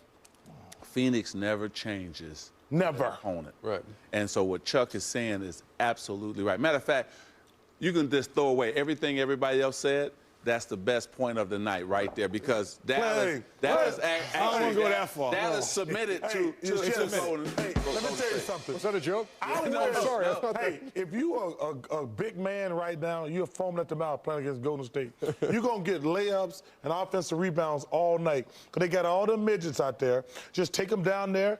What's the paint? Keep paint. That was my rule. Keep paint under your feet. If you just stand around the basket, because they're going to switch everything. They're going to double everything. So teams that switch everything and double everything, they got one thing in common. They can't play defense. And the last point of that, Ernie, what they forced when you switch the lineup, now you force Dirk Nowitzki to be a better rebounder, a better defender, where Dampier just closed that middle.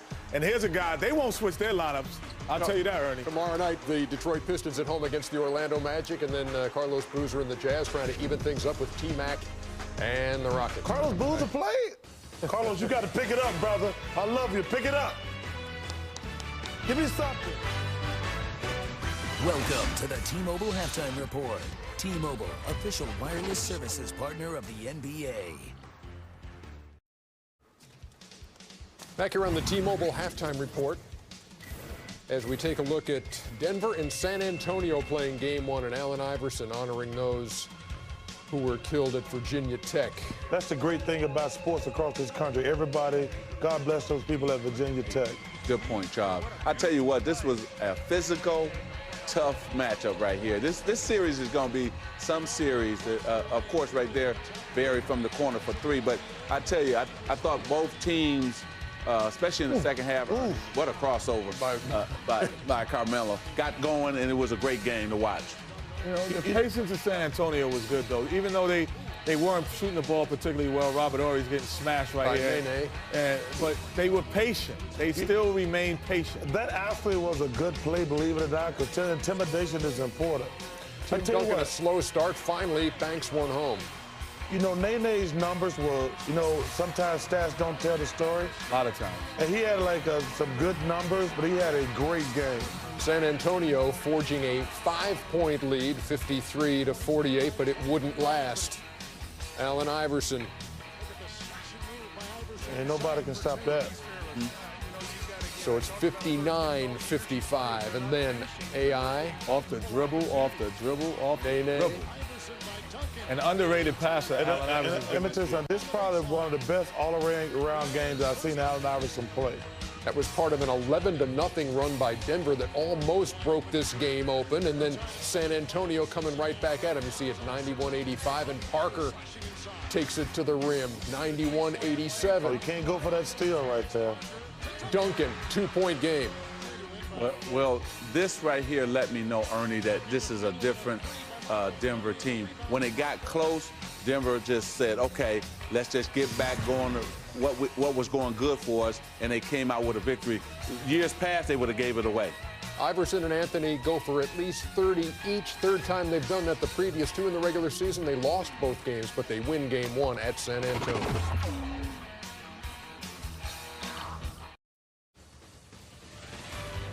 Dirk Nowitzki just 3 of 11 from the floor. The Mavs just 29%. Golden State just 33%. They're tied at 38. Thanks for watching the T-Mobile Halftime Report. T-Mobile, official wireless services partner of the NBA.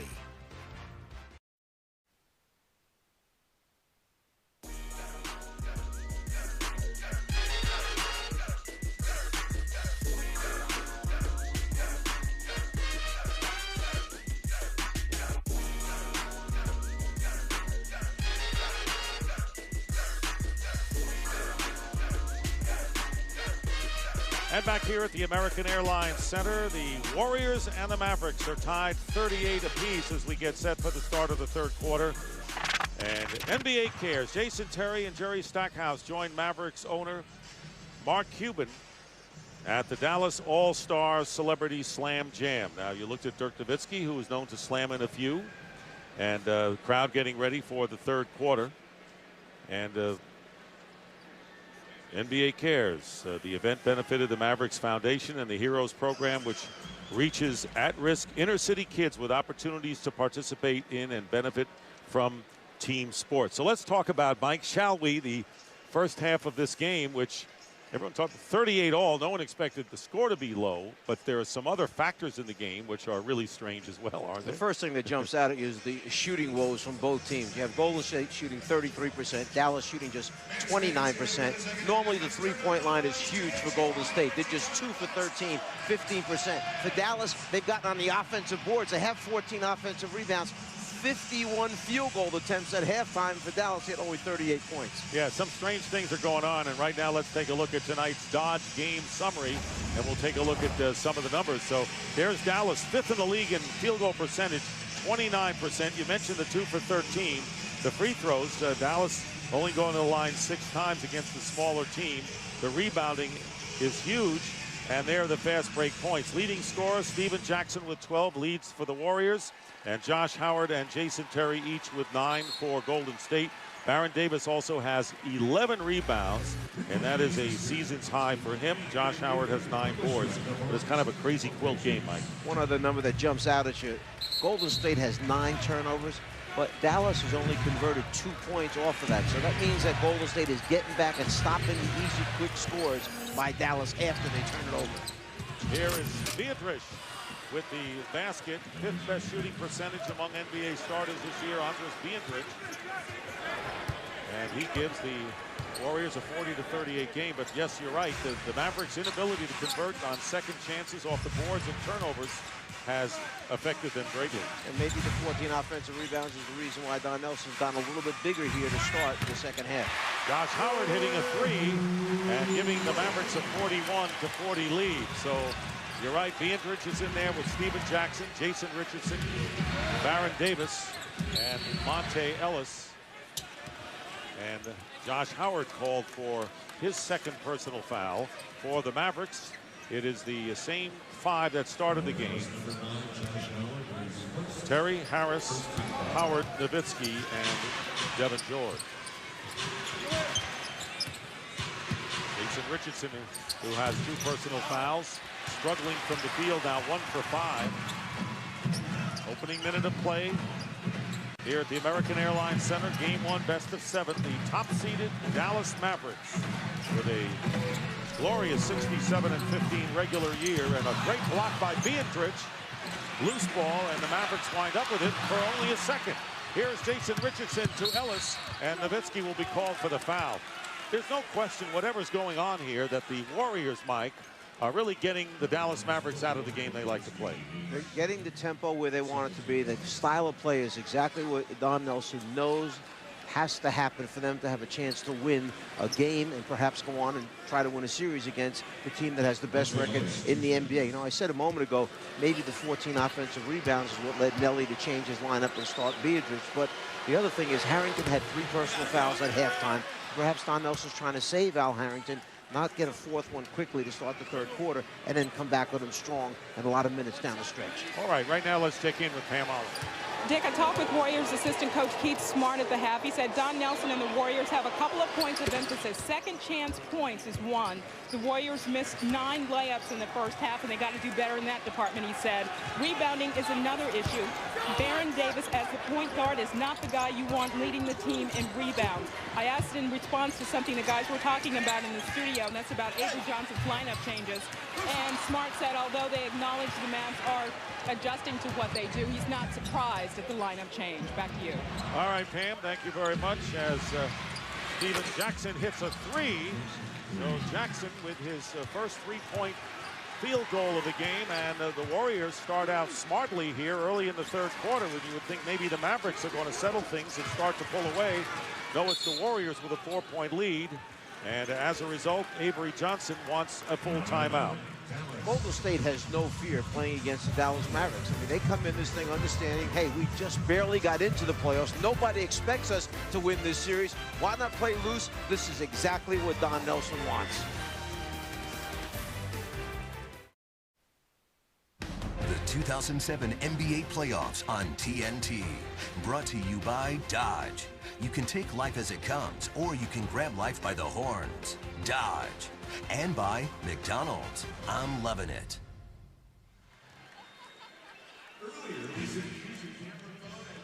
This June, meet CJ. Look at this thing.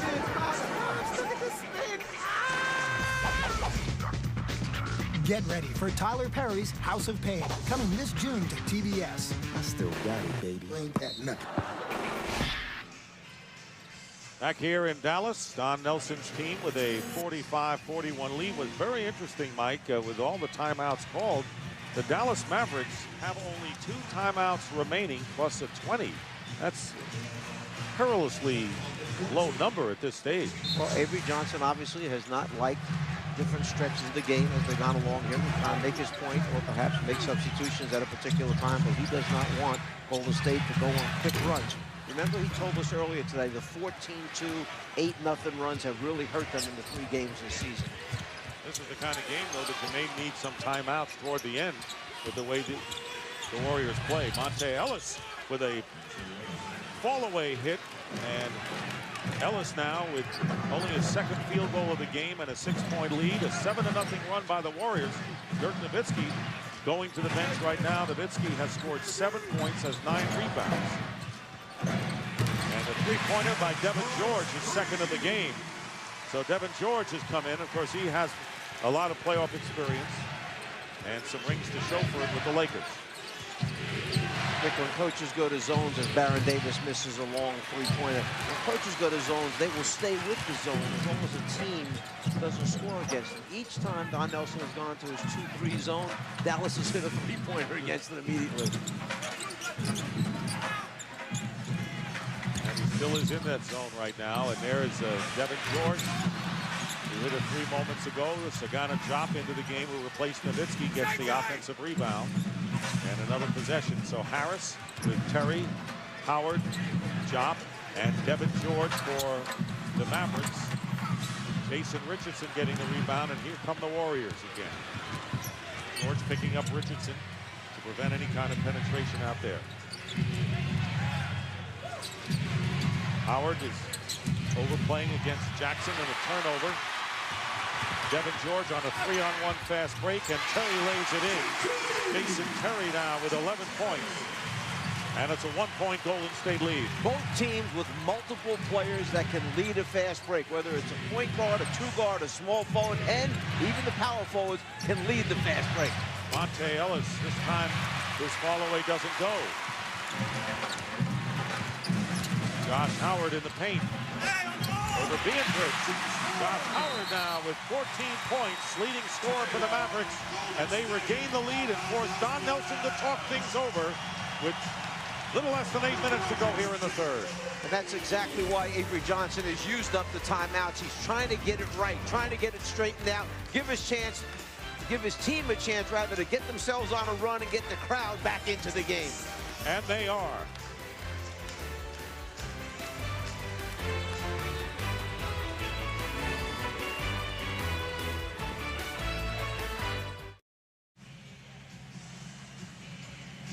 And a lot of cheering going on here at the American Airlines Center as the Mavericks lead by 1. Want to remind you, the national television coverage of these 2007 playoffs continues Tuesday on NBA TV. New Jersey-Toronto Game 2 with New Jersey winning on the road, 7 o'clock Eastern.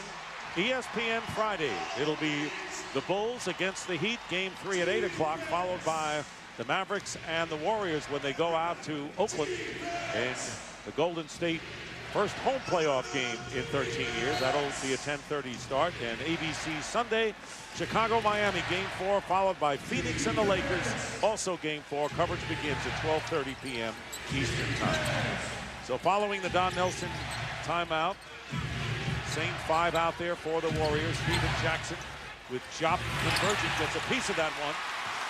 And now the Mavericks coming back again. They have forced a lot of turnovers, trying to convert a few of them. Here's Howard with the jumper. Jop follows. Sagana Jop. What can Jop add to this team? 1 is offensive rebound, 2 block shots, protect the paint. Exactly what Avery Johnson asked him to do. 5 rebounds, 4 off the offensive glass. Baron Davis with a fall away.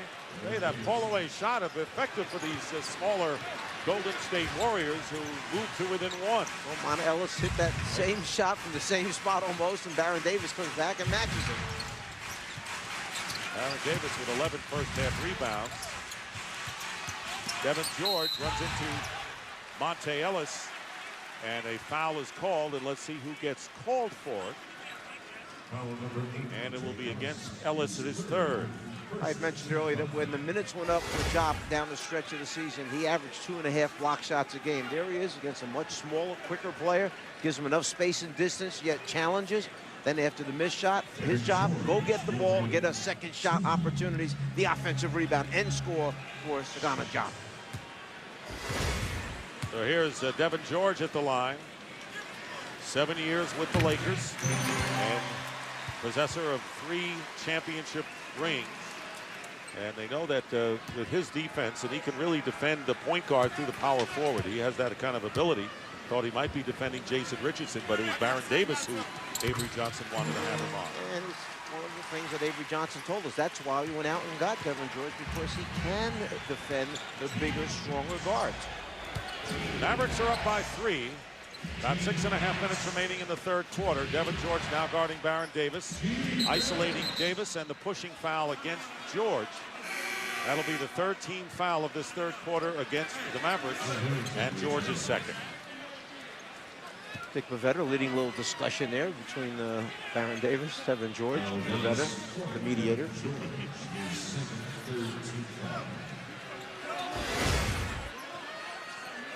Remember, in the back down position, if the offensive player's back is to the basket and he's trying to back a player down, the defender may put a hand and a forearm on him, but not two hands or two forearms. Good move by Davis as Davis beating Sagana Diop to the hoop. And it's a 52-51 Dallas lead, so the Warriors hang in there. With 6 minutes gone by here in this third quarter, Dick Stockton, Mike Fratello, and Pam Oliver, game one here in Dallas. And Howard going in, short on the first attempt and the foul. Jackson fouling Sagana Diop from behind. And for Jackson, it'll be his second foul. Steven Jackson right now should just walk away, leave Dick Pavetta alone. The call has been made. Dick Pavetta, top-rated official in the NBA. He's not going to change the call. He has a great feel for the game, has a great disposition about the game. That's a key thing, disposition. Yeah, when he gives you the look, that means, okay, it's enough, walk away. And Jackson felt he got it clean. Dick Pavetta thought he got a little bit too much on. Diop makes good on the first. And now the Mavericks trying to open up a 3-point lead. It's Steven Jackson. By the way, a native of Port Arthur, Texas, and has really turned into a team leader on this team. The Pacers, they've been happy to rid themselves of him, but he has come on and been a big factor. Missed free throw and offensive rebound, and you can do that against smaller teams, and the Mavericks get another possession.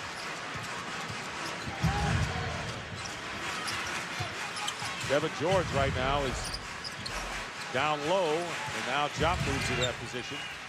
Terry with a jumper, smooth field goal by Terry, has 13 points and a 4-point Dallas lead.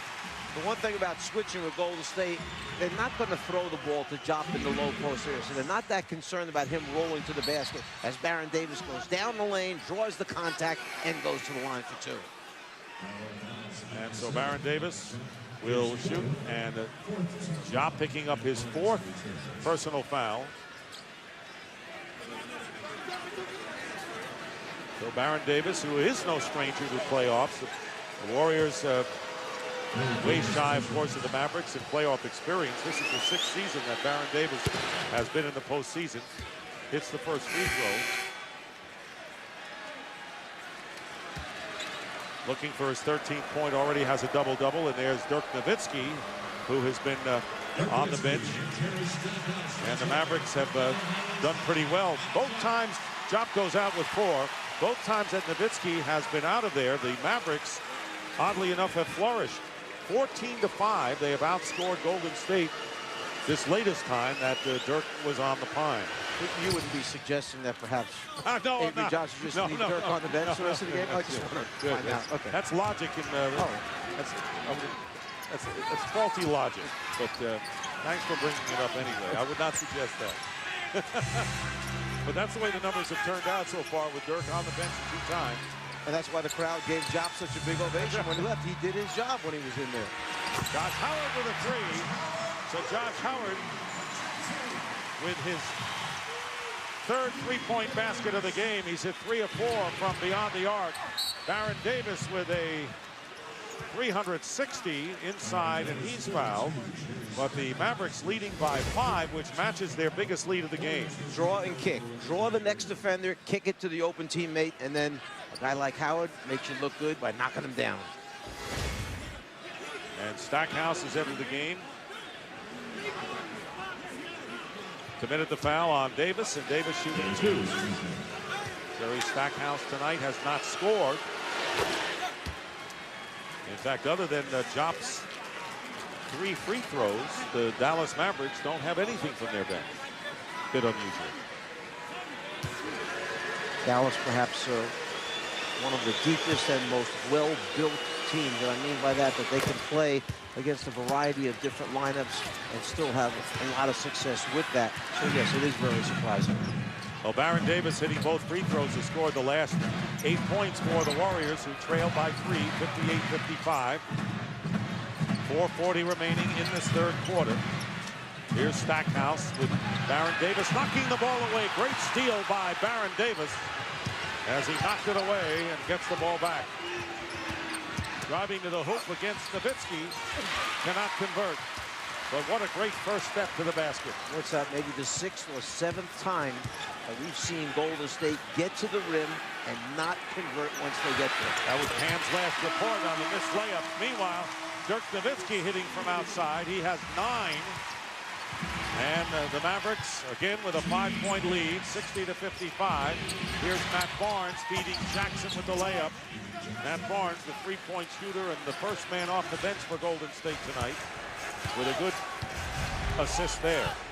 Another great interior pass that Matt Barnes made. We talked about the one in the first half. He comes right back with another one here. Barnes playing tough defense on Josh Howard. Goes to the hoop. Lost the ball out of bounds. Last touch by the Warriors with 5 on the shot clock. I'll tell you one thing. The Warriors may be a frenetic type of team, but they are not playing a bad defensive game tonight. No. And I think, I've read a number of articles talking about that the Warriors just play offense and they don't play at the defense with them. But that's not true at all. I mean, this team is #1 in the league in forcing turnovers. There are a lot of different kinds of defenses. Some defenses are very aggressive, overplay, take chances. Others play more compact. They don't want to get beat off the dribble. They're willing to give up perimeter shots. So it depends what you have and how you use it. Josh Howard goes out with 17, replaced by Devin Harris. 3 on the shot clock. Here is Stackhouse against Jason Richardson. Blocked by Matt Barnes. There's defense for you. And they're going to call the shot clock violation. So Matt Barnes doing a terrific job off the bench, and you won't see what he does in the box score. And you wouldn't think it, but Golden State was #3 in the NBA in block shots. Right? Almost 6 block shots per game. Here is Barnes getting it inside to Harrington. And Harrington looked like he traveled going backward. And they're going to call a jump ball. I thought they might call an offensive foul on Harrington for moving Dirk Nowitzki out of him. And he went right at Dirk Nowitzki, backed him up about 4 feet. You'll see again the dribble penetration, the interior passing of Matt Barnes. I watch him look back right through Nowitzki. That's where I thought they might call the offensive foul. And the jump controlled by the Warriors with 8 on the shot clock now as we approach 3 minutes to go in this 3rd quarter. And there is Baron Davis for 3, and he hits. Baron Davis ties the game at 60. And Davis now with 18 points, 11 coming here in this 3rd quarter. Under 3 minutes remaining, and we're tied at 60, so these Warriors will not go quietly. Overplaying on Nowitzki, and Nowitzki is fouled. And Matt Barnes, let's see who they call the foul on. But Nowitzki will go to the line, and it will be on Barnes. And Dick Bavetta making sure that Dirk is all right on that foray. Both of these teams have a great understanding as Baron Davis squares up, elevates, great arc on the ball, makes it look easy. He's proud of himself right there looking over at his coach on the bench. But I'm just talking about both of these teams having a great understanding of not giving up open layups at the rim. You're going to have to earn it and go to the foul line. They're clean. They're not dirty fouls. They're just hard fouls in playoff competition. There you see Nowitzki makes both free throws. Dallas regains the lead, but he's 4 for 12 from the field. By the way, that 3-pointer by Baron Davis is only the 4th 3-point field goal.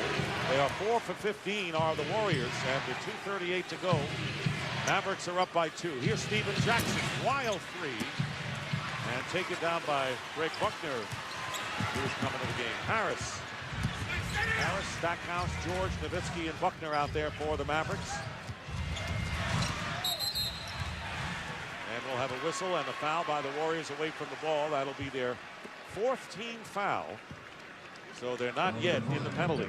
That's the bread and butter play for Dallas. Nowitzki sets that high screen just off the top of the circle. The point guard comes off, whether it's Terry or whether it's Harris, and then the decision is, depending on how the defense plays it, if they try to step out and hedge or trap, Nowitzki steps back to the open spot. That time they switched, so Nowitzki was going to roll right to the basket and try and post up Baron Davis. Driving to the basket is Stackhouse and throws the ball away, turns it over. And you know, in a lot of these games, showed up before on the Iverson and Anthony each getting 30. Last night, Yao Ming and Tracy McGrady, the stars, have to perform. And Dirk Nowitzki is going to be the guy that, with 11 points right now, if this game gets into the fourth quarter, will have to be a big factor for Dallas. Steal by Stackhouse. Under 2 minutes remaining, and now the ball stripped away from Nowitzki. And here's Barnes going in, and they're going to call a foul on Stackhouse, as Barnes is fouled from behind and will go to the line to shoot 2. Both of these teams are so tuned in mentally that when they get the hard foul, they don't even turn and look. They just know it's coming. They just get up and go to the foul line and get ready to shoot their free throws, which is great. You're not trying to make this some kind of battle or boxing match under there. The foul is taken, you get up and you go to the line, and you make them pay by making your free throws. So here's Barnes, who is a 73% free throw shooter and can tie the game right here.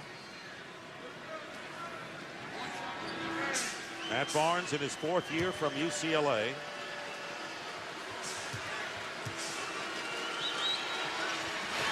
And the score is tied at 62 with 1:51 remaining here in the third quarter. The Warriors led by 6 after 1. We were tied at 38 at halftime. Nowitzki trying to post up against Jackson. Overplaying him. Nowitzki with a tough shot from the baseline. Harrington the rebound. Dirk Nowitzki knows that anytime he makes a move, the next defender's coming. And Baron Davis is coming all the way and getting the lay-in. 20 points, 13 here in the third quarter. And Mark Cuban shows the concern on his face, and he should, as the Golden State Warriors taking the lead again, 64-62. After the Mavericks twice had a 5-point lead in the quarter. Here's Stackhouse for 3. Short and only loose shirts underneath. Here's Baron Davis feeding the corner. Jason Richardson lays it in. And a 4-point lead at 66-62 has silenced this crowd with under a minute to go in the third. A great move that time by Richardson. You thought he was going to use his right hand and try and hook it over to Nowitzki. He changed to his left, banked it off the glass. And Harris going in and getting the basket to bring the Mavericks to within 2. But the Mavericks in this game 1 are in a fight for their life, at least to this point, the waning moments of the third. Baron Davis with a 3. His second three-pointer here in the third quarter. And what a third quarter it has been for Baron Davis. Besides the fact that he has a hot hand, if you were thinking, wow, that was a quick, wild shot, it wasn't. He was going 2 for 1 then. He looked up at the 24-second clock, see the drive to the basket. He knew now that they would come back and get one more possession. That's why he shot it that quickly. And the Warriors just watched as Devin Harris drove in for the lay-in and playing for the last shot here with a 69-66 Golden State lead. And you saw the concern etched on the face of the Mavericks owner, Mark Cuban, and another 3 by Baron Davis. 26 points, 19 coming here in the third quarter, and that'll do it. As the Golden State Warriors were down by 5, and now they are up by 6. And yes, Mark Cuban can't believe it, and neither can the Maverick fans. That is the end of the third quarter here at the American Airlines Center, and the Warriors, the number 8 seed, lead the mighty Mavericks 72-66.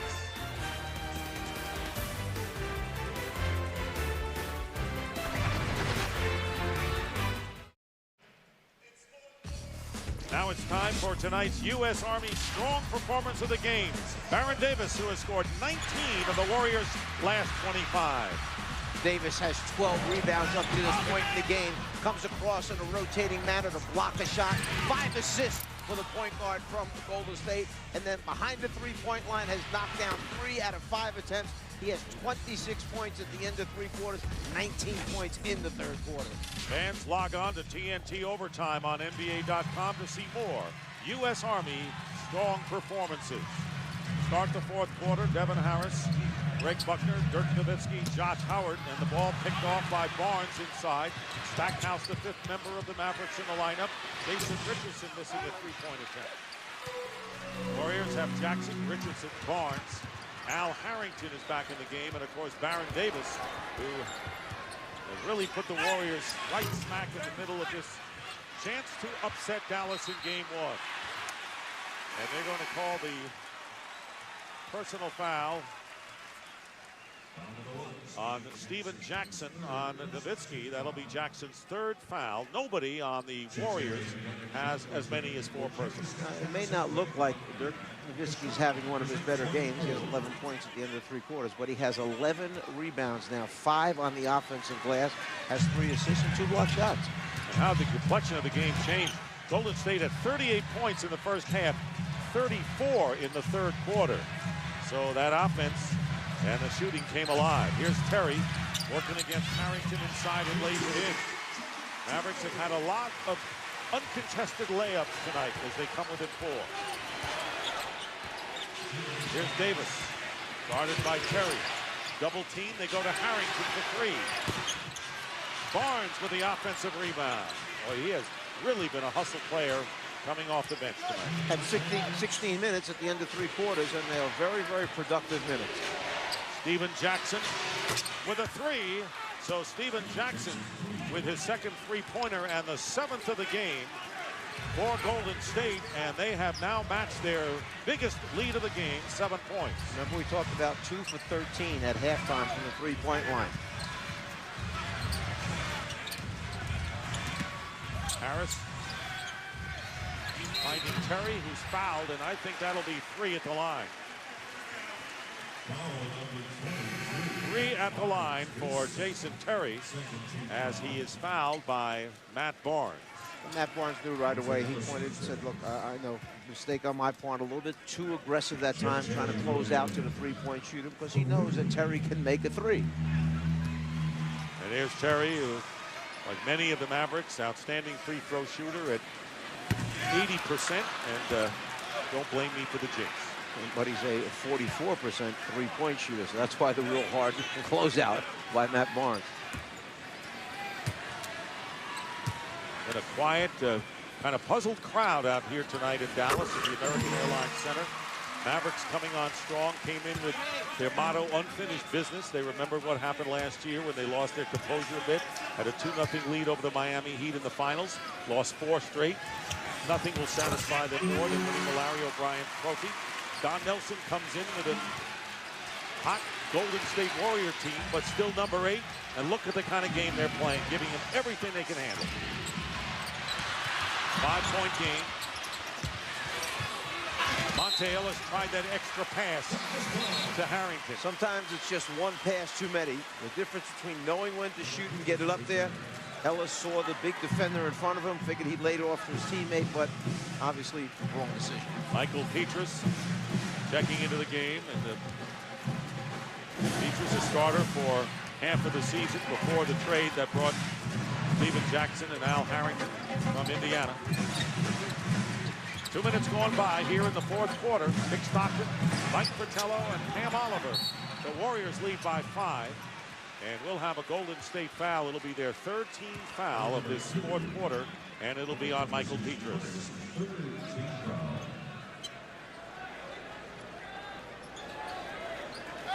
Mavericks yet to commit a team foul in this 4th quarter, but we're early. Setting a high pick is Nowitzki. Guarded by Petrus, working his way in. And the foul. So Dirk Nowitzki will go to the line. And once again, anytime Nowitzki turns his back and starts to back down and spins away, he knows right now somebody's coming from behind. Jason Richardson's the one coming. Nowitzki eludes him, misses the shot, but draws the foul. Jason Richardson with his 3rd foul, but you remember he had 2 in the 1st quarter and has been fortunate to avoid further foul trouble. Nowitzki hitting the free throw. Now with 12. Leading scorer, Howard and Terry, each with 17 points for the Dallas Mavericks. And a 3-point lead for Golden State. Game 2 will be Wednesday night here on TNT before the scene moves to the Bay Area for games 3 and 4. Here's Al Harrington. And Petrus rins the three. Sagana Jop in the game. Harrington and the foul. Now Jop back in the game, and the only player with 4 personal fouls, and now Jop has 5. Good job that time by Harrington getting on the offensive board to pick up another field goal attempt opportunity. Puts a foul on Jop, goes to the line now for 2. Al Harrington coming from Indiana and at 6'9", starting at the so-called center position. This is the first free throw, and the Warriors not only won 9 of their last 10, but 16 of their last 21 to finish with a 42-40 record. Harrington shooting just under 70% from the free throw line for the season. 1 out of 2 for Al Harrington, native of Elizabeth, New Jersey. Golden State leading Dallas by 4. Plenty of time remaining.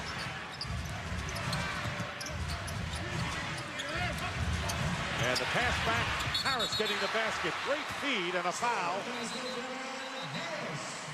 You could hear Dirk Nowitzki tell Harris, give it to me, meaning he had the defender on his back, and then it's a matter of once the defender came back to dig on him a little too much, a give and go for an easy layup. No foul on the play. There was a deflection. The basket count. And 3 minutes have gone by, and it's a 76-74 game. We'll see how the Warriors' poise matches up here as we move into the late stages of this 4th quarter. Ball knocked away with 4 seconds. Last touch by Dallas. Baron Davis coming back into the game. Baron Davis with 26 points. And he'll come back, and we'll have a timeout. Davis, the master of the 3rd quarter, to really give Golden State a golden chance here in Game 1.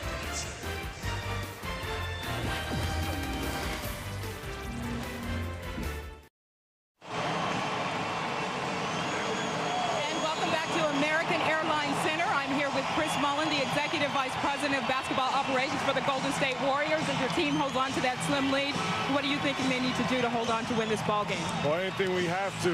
It's going to be, we know we have a tall order in front of us, but we're going to try and keep pushing it, give it all we got, and see what we can do. Doug Nelson, now is he God or what? What was it about him that you just felt like he could be the coach who turned this thing around? Well, I mean, he's obviously a Hall of Fame coach. We've got a long-term relationship, both on and off the court. And, you know, some things fell into place, and hopefully we can fall into place the next 2 minutes here. Now in the 3rd year of your position, tell me what you are most proud of in having gotten this team, first of all, to the playoffs, but to seeming to have turned that corner. Well, this is a small, necessary step we had to take as an organization. And from here, we know we got to get better. That's going to be our focus. Thanks a lot, Chris. I appreciate you joining us on this field appearance by yourself. Let's go back to Dick.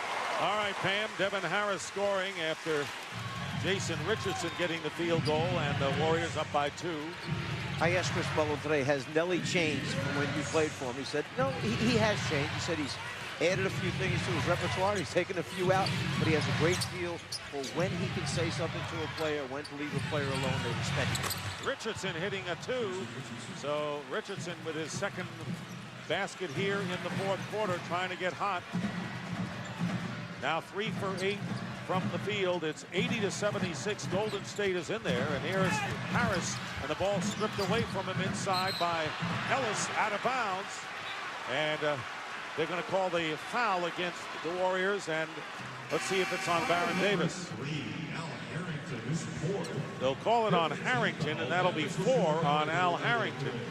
So he becomes the first member of the Warriors to pick up 4 fouls. And a penalty situation as well. The strip on the attempted layup, and then Al Harrington gets a little bit too aggressive as he tries to stay with Harris on his way to dribbling back out to reset the offense. Harris 2 for 2 from the line tonight.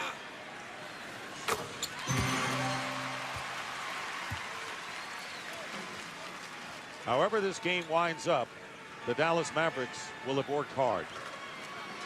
Both teams are going to get a good night's sleep tonight when this game is over. And the other thing is, Golden State has earned the respect of the Dallas Mavericks. I don't care what anybody said in the media about, the games were a fluke during the regular season because of all the different circumstances that they came up with.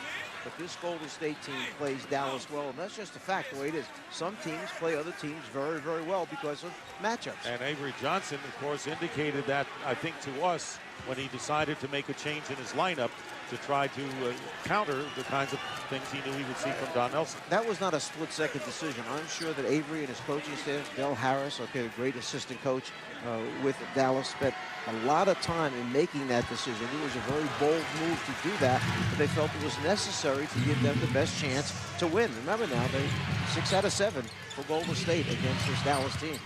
With the one free throw, the Warriors getting it back. 10 on the shot clock.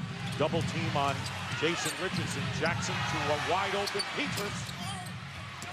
And Nowitzki finally corrals it. 12 rebounds for Dirk Nowitzki. Warriors are up by 3, 80-77. And there you see Petrus guarding an isolated Dirk Nowitzki. Double team comes over with Jason Richardson.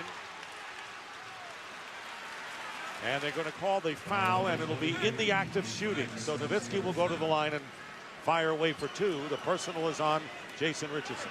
You saw Dirk Nowitzki, after the whistle blew, turn to look as if to say, who was that came from the blind side as quick as he came, and it was Richardson. And Mike Callahan gets an earful from Don Nelson in quiet fashion, we might add.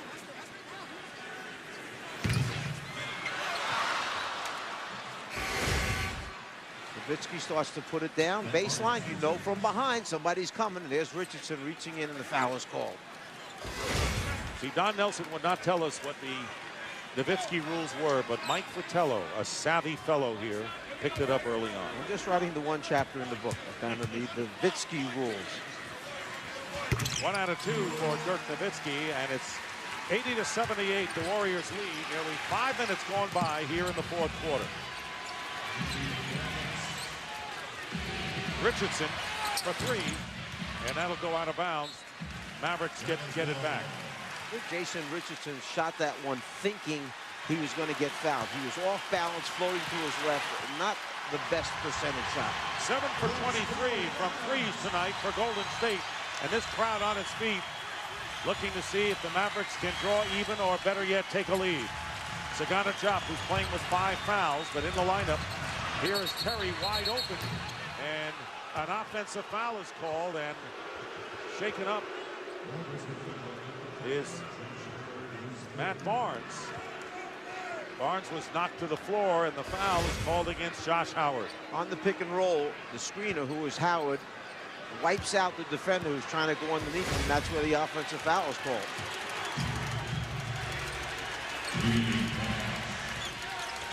Diop is out to meet Harrington. Harris overplaying against Baron Davis. And Davis off the glass, misses the layup. 3 defenders around Baron Davis that time. Davis with 26 points, leading Golden State. Nowitzki with a 3, and over the top it goes back to the Warriors. You know, when Don Nelson was coaching the Dallas team, that spot right there where Dirk Nowitzki missed that shot, that was a huge spot for him in transition. Teams always had to be aware of Nowitzki trailing late, getting to that right side of the three-point line, and then the pass across the court to him for that dragging three-pointer. That, by the way, that was Nowitzki's first three-point attempt. Devin George at the scorer's table will be coming in at the next dead ball. Baron Davis defended by Harris. Baron Davis with the field goal now with 28 points and a 4-point lead for the Warriors, 82-78. Great drama going on here in this 1-8 matchup, with the Mavericks having all they could handle against the pesky Warriors, who are playing the unorthodox style so far to success. Here is Diop going up, and Warriors claiming he walked, but a foul instead is called against Golden State. That's one of the decisions that you make when you play your big man. If you can catch it and score, that's one thing. If he catches it and travels or turns it over, why play him? The 2007 NBA Playoffs on TNT. Brought to you by Hyundai. Make a really smart move. Drive a Hyundai with America's best warranty. By Miller Lite. For award-winning taste, there's no debate. Miller Lite. Good call. By Sonic, it's not just good, it's Sonic good. And by Old Spice Red Zone.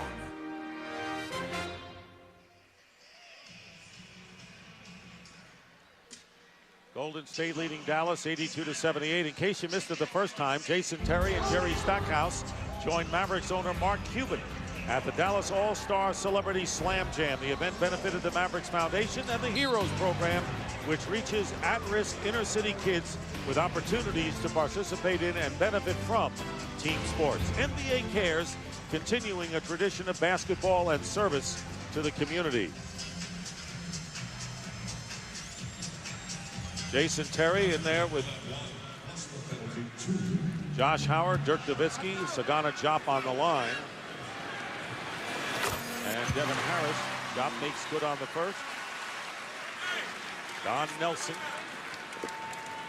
head coach of the Mavericks for 8 years, made the playoffs 4 times and 3-time coach of the year. Only Pat Riley can match Don Nelson with that kind of honor. 3-time coach of the year. 1 out of 2 for Diop. And a 3-point lead for the Warriors. Baron Davis, Jason Richardson, Al Harrington, Steven Jackson, and Matt Barnes in there for the Warriors. Isolating Baron Davis, passes out to Harrington, didn't have a shot. 3 on the shot clock. Here's Jackson short. Barnes with another big offensive rebound. And Richardson getting it back for the basket. And that's why the Warriors have really threatened the Mavericks here and are looking the part. They showed no lack of experience to being in this arena, Mike. The quick offside cut from Golden State produces the high percentage layup that time. Rather than selling for another 3, they take a deuce. 5-point lead, 4:40 remaining in the fourth. A lot of anxiety going on here at the American Airlines Center, and the 24-second clock expires, so the Warriors, helter-skelter style, confusing the Mavericks, Avery Johnson, and their owner. Just when you think they're going to pull it out for another 3-point attempt, there's the slice cut by Richardson, and the unselfishness to find him for a layup. And as I said earlier, the big stars have to play big down the stretch.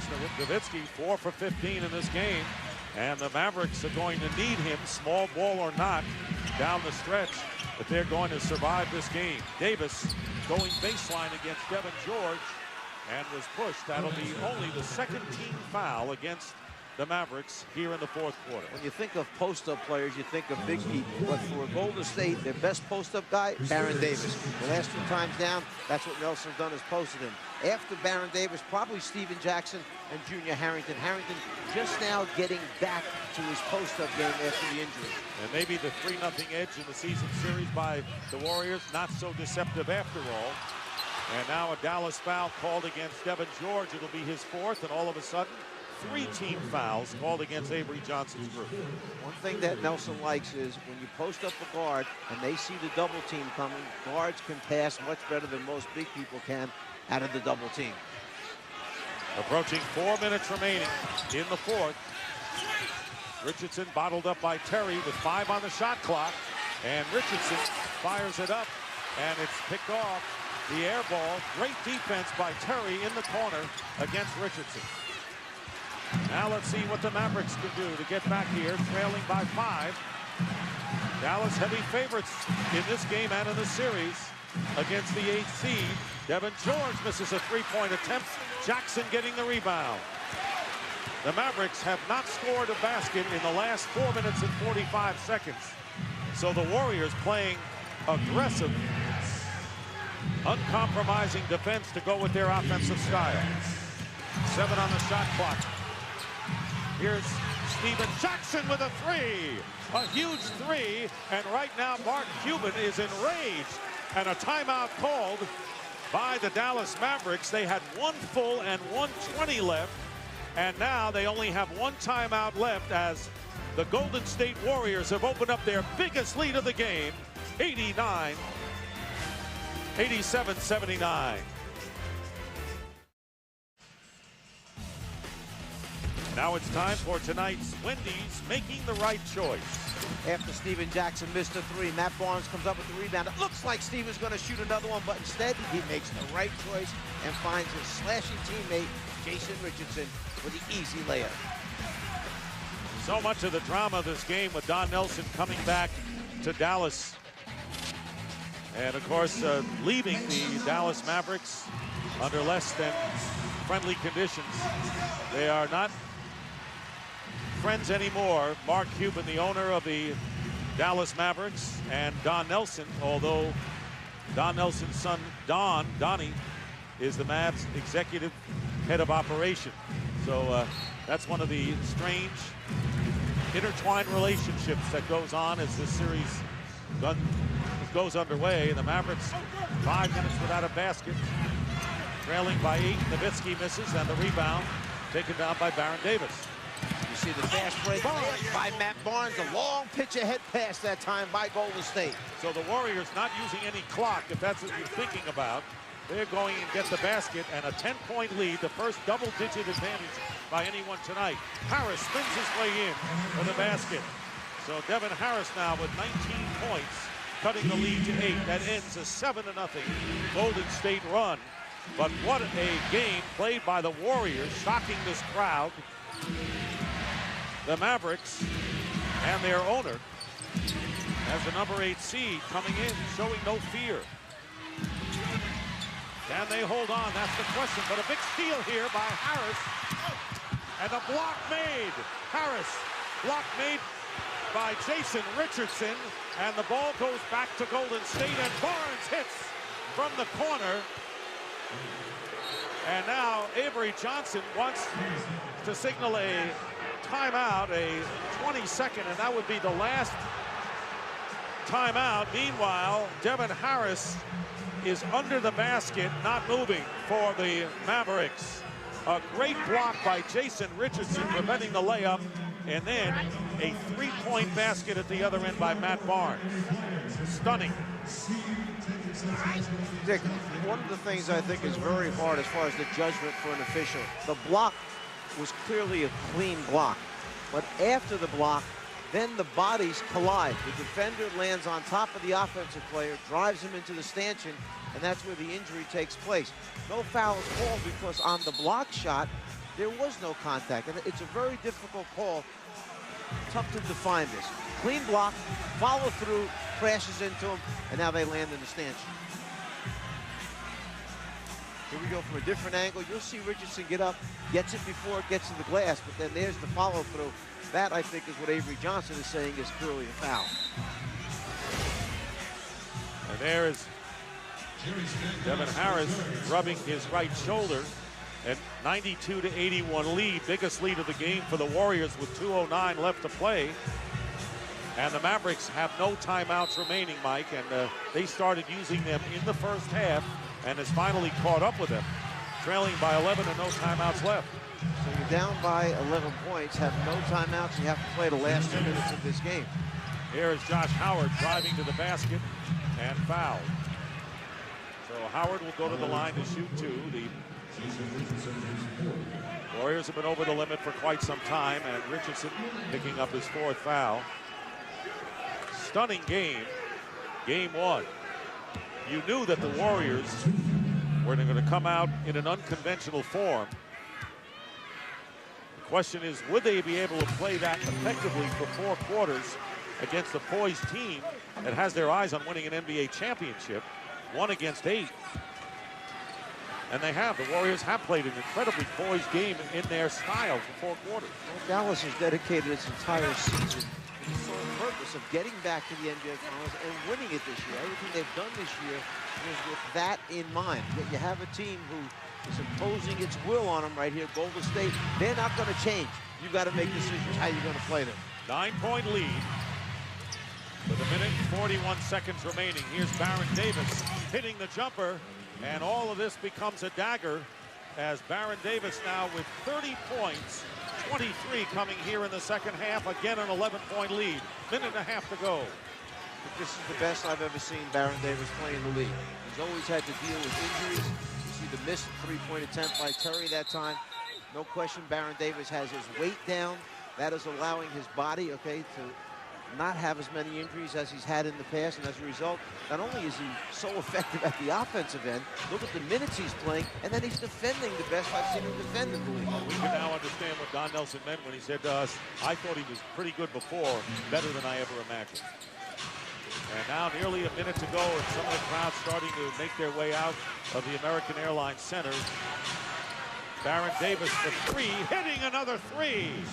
And Don Nelson coming back, and Mark Cuban having to bear the brunt, as the Mavericks and their fans are, as the Golden State Warriors emphatically will come away with a victory in game number 1 of this best of 7. It is a best of 7, but the Warriors showed a lot tonight, poise-wise, as the 8th seed coming in and taking it to the Mavericks. So for those people that are saying as Baron Davis launches another jump shot, those are the saying, well, why for Baron Davis? Why hasn't it been like this before? Because sometimes 28 makes you a lot smarter than when you're 21 and 22. Howard going in and getting the layup with 23 seconds, but again, the Mavericks have no timeouts remaining, and a 15-6 run by the Golden State Warriors. Don Nelson said he needed 100. May not get 100, but pretty good. And that will do it. The Warriors have come into Dallas against the #1 seed and have stunned the Western Conference leaders. 97-85. An incredible, stunning victory. Golden State led by 3 with 5.5 minutes to go. And then they went on their 15-6 run and win the game. Baron Davis with 33 points, 26 coming in the second half. And it's time for tonight's closer of the game.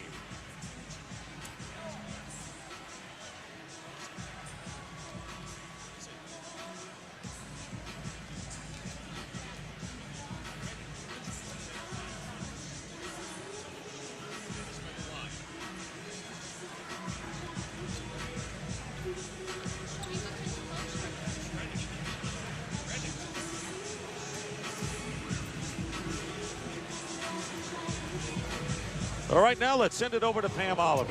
Here with the man of the moment, Baron Davis. They said it was a fluke. That didn't look like a fluke to me. No, we know that we're a good team, and we want to come in here and keep the score close, and we know that we can get hot. We got enough shooters to where when we get up and down the court, if they play our style, we know that we can get hot real early. And, you know, our defense was magnificent tonight on Dirk and Howard, and we just got to keep it up. You know, we hungry.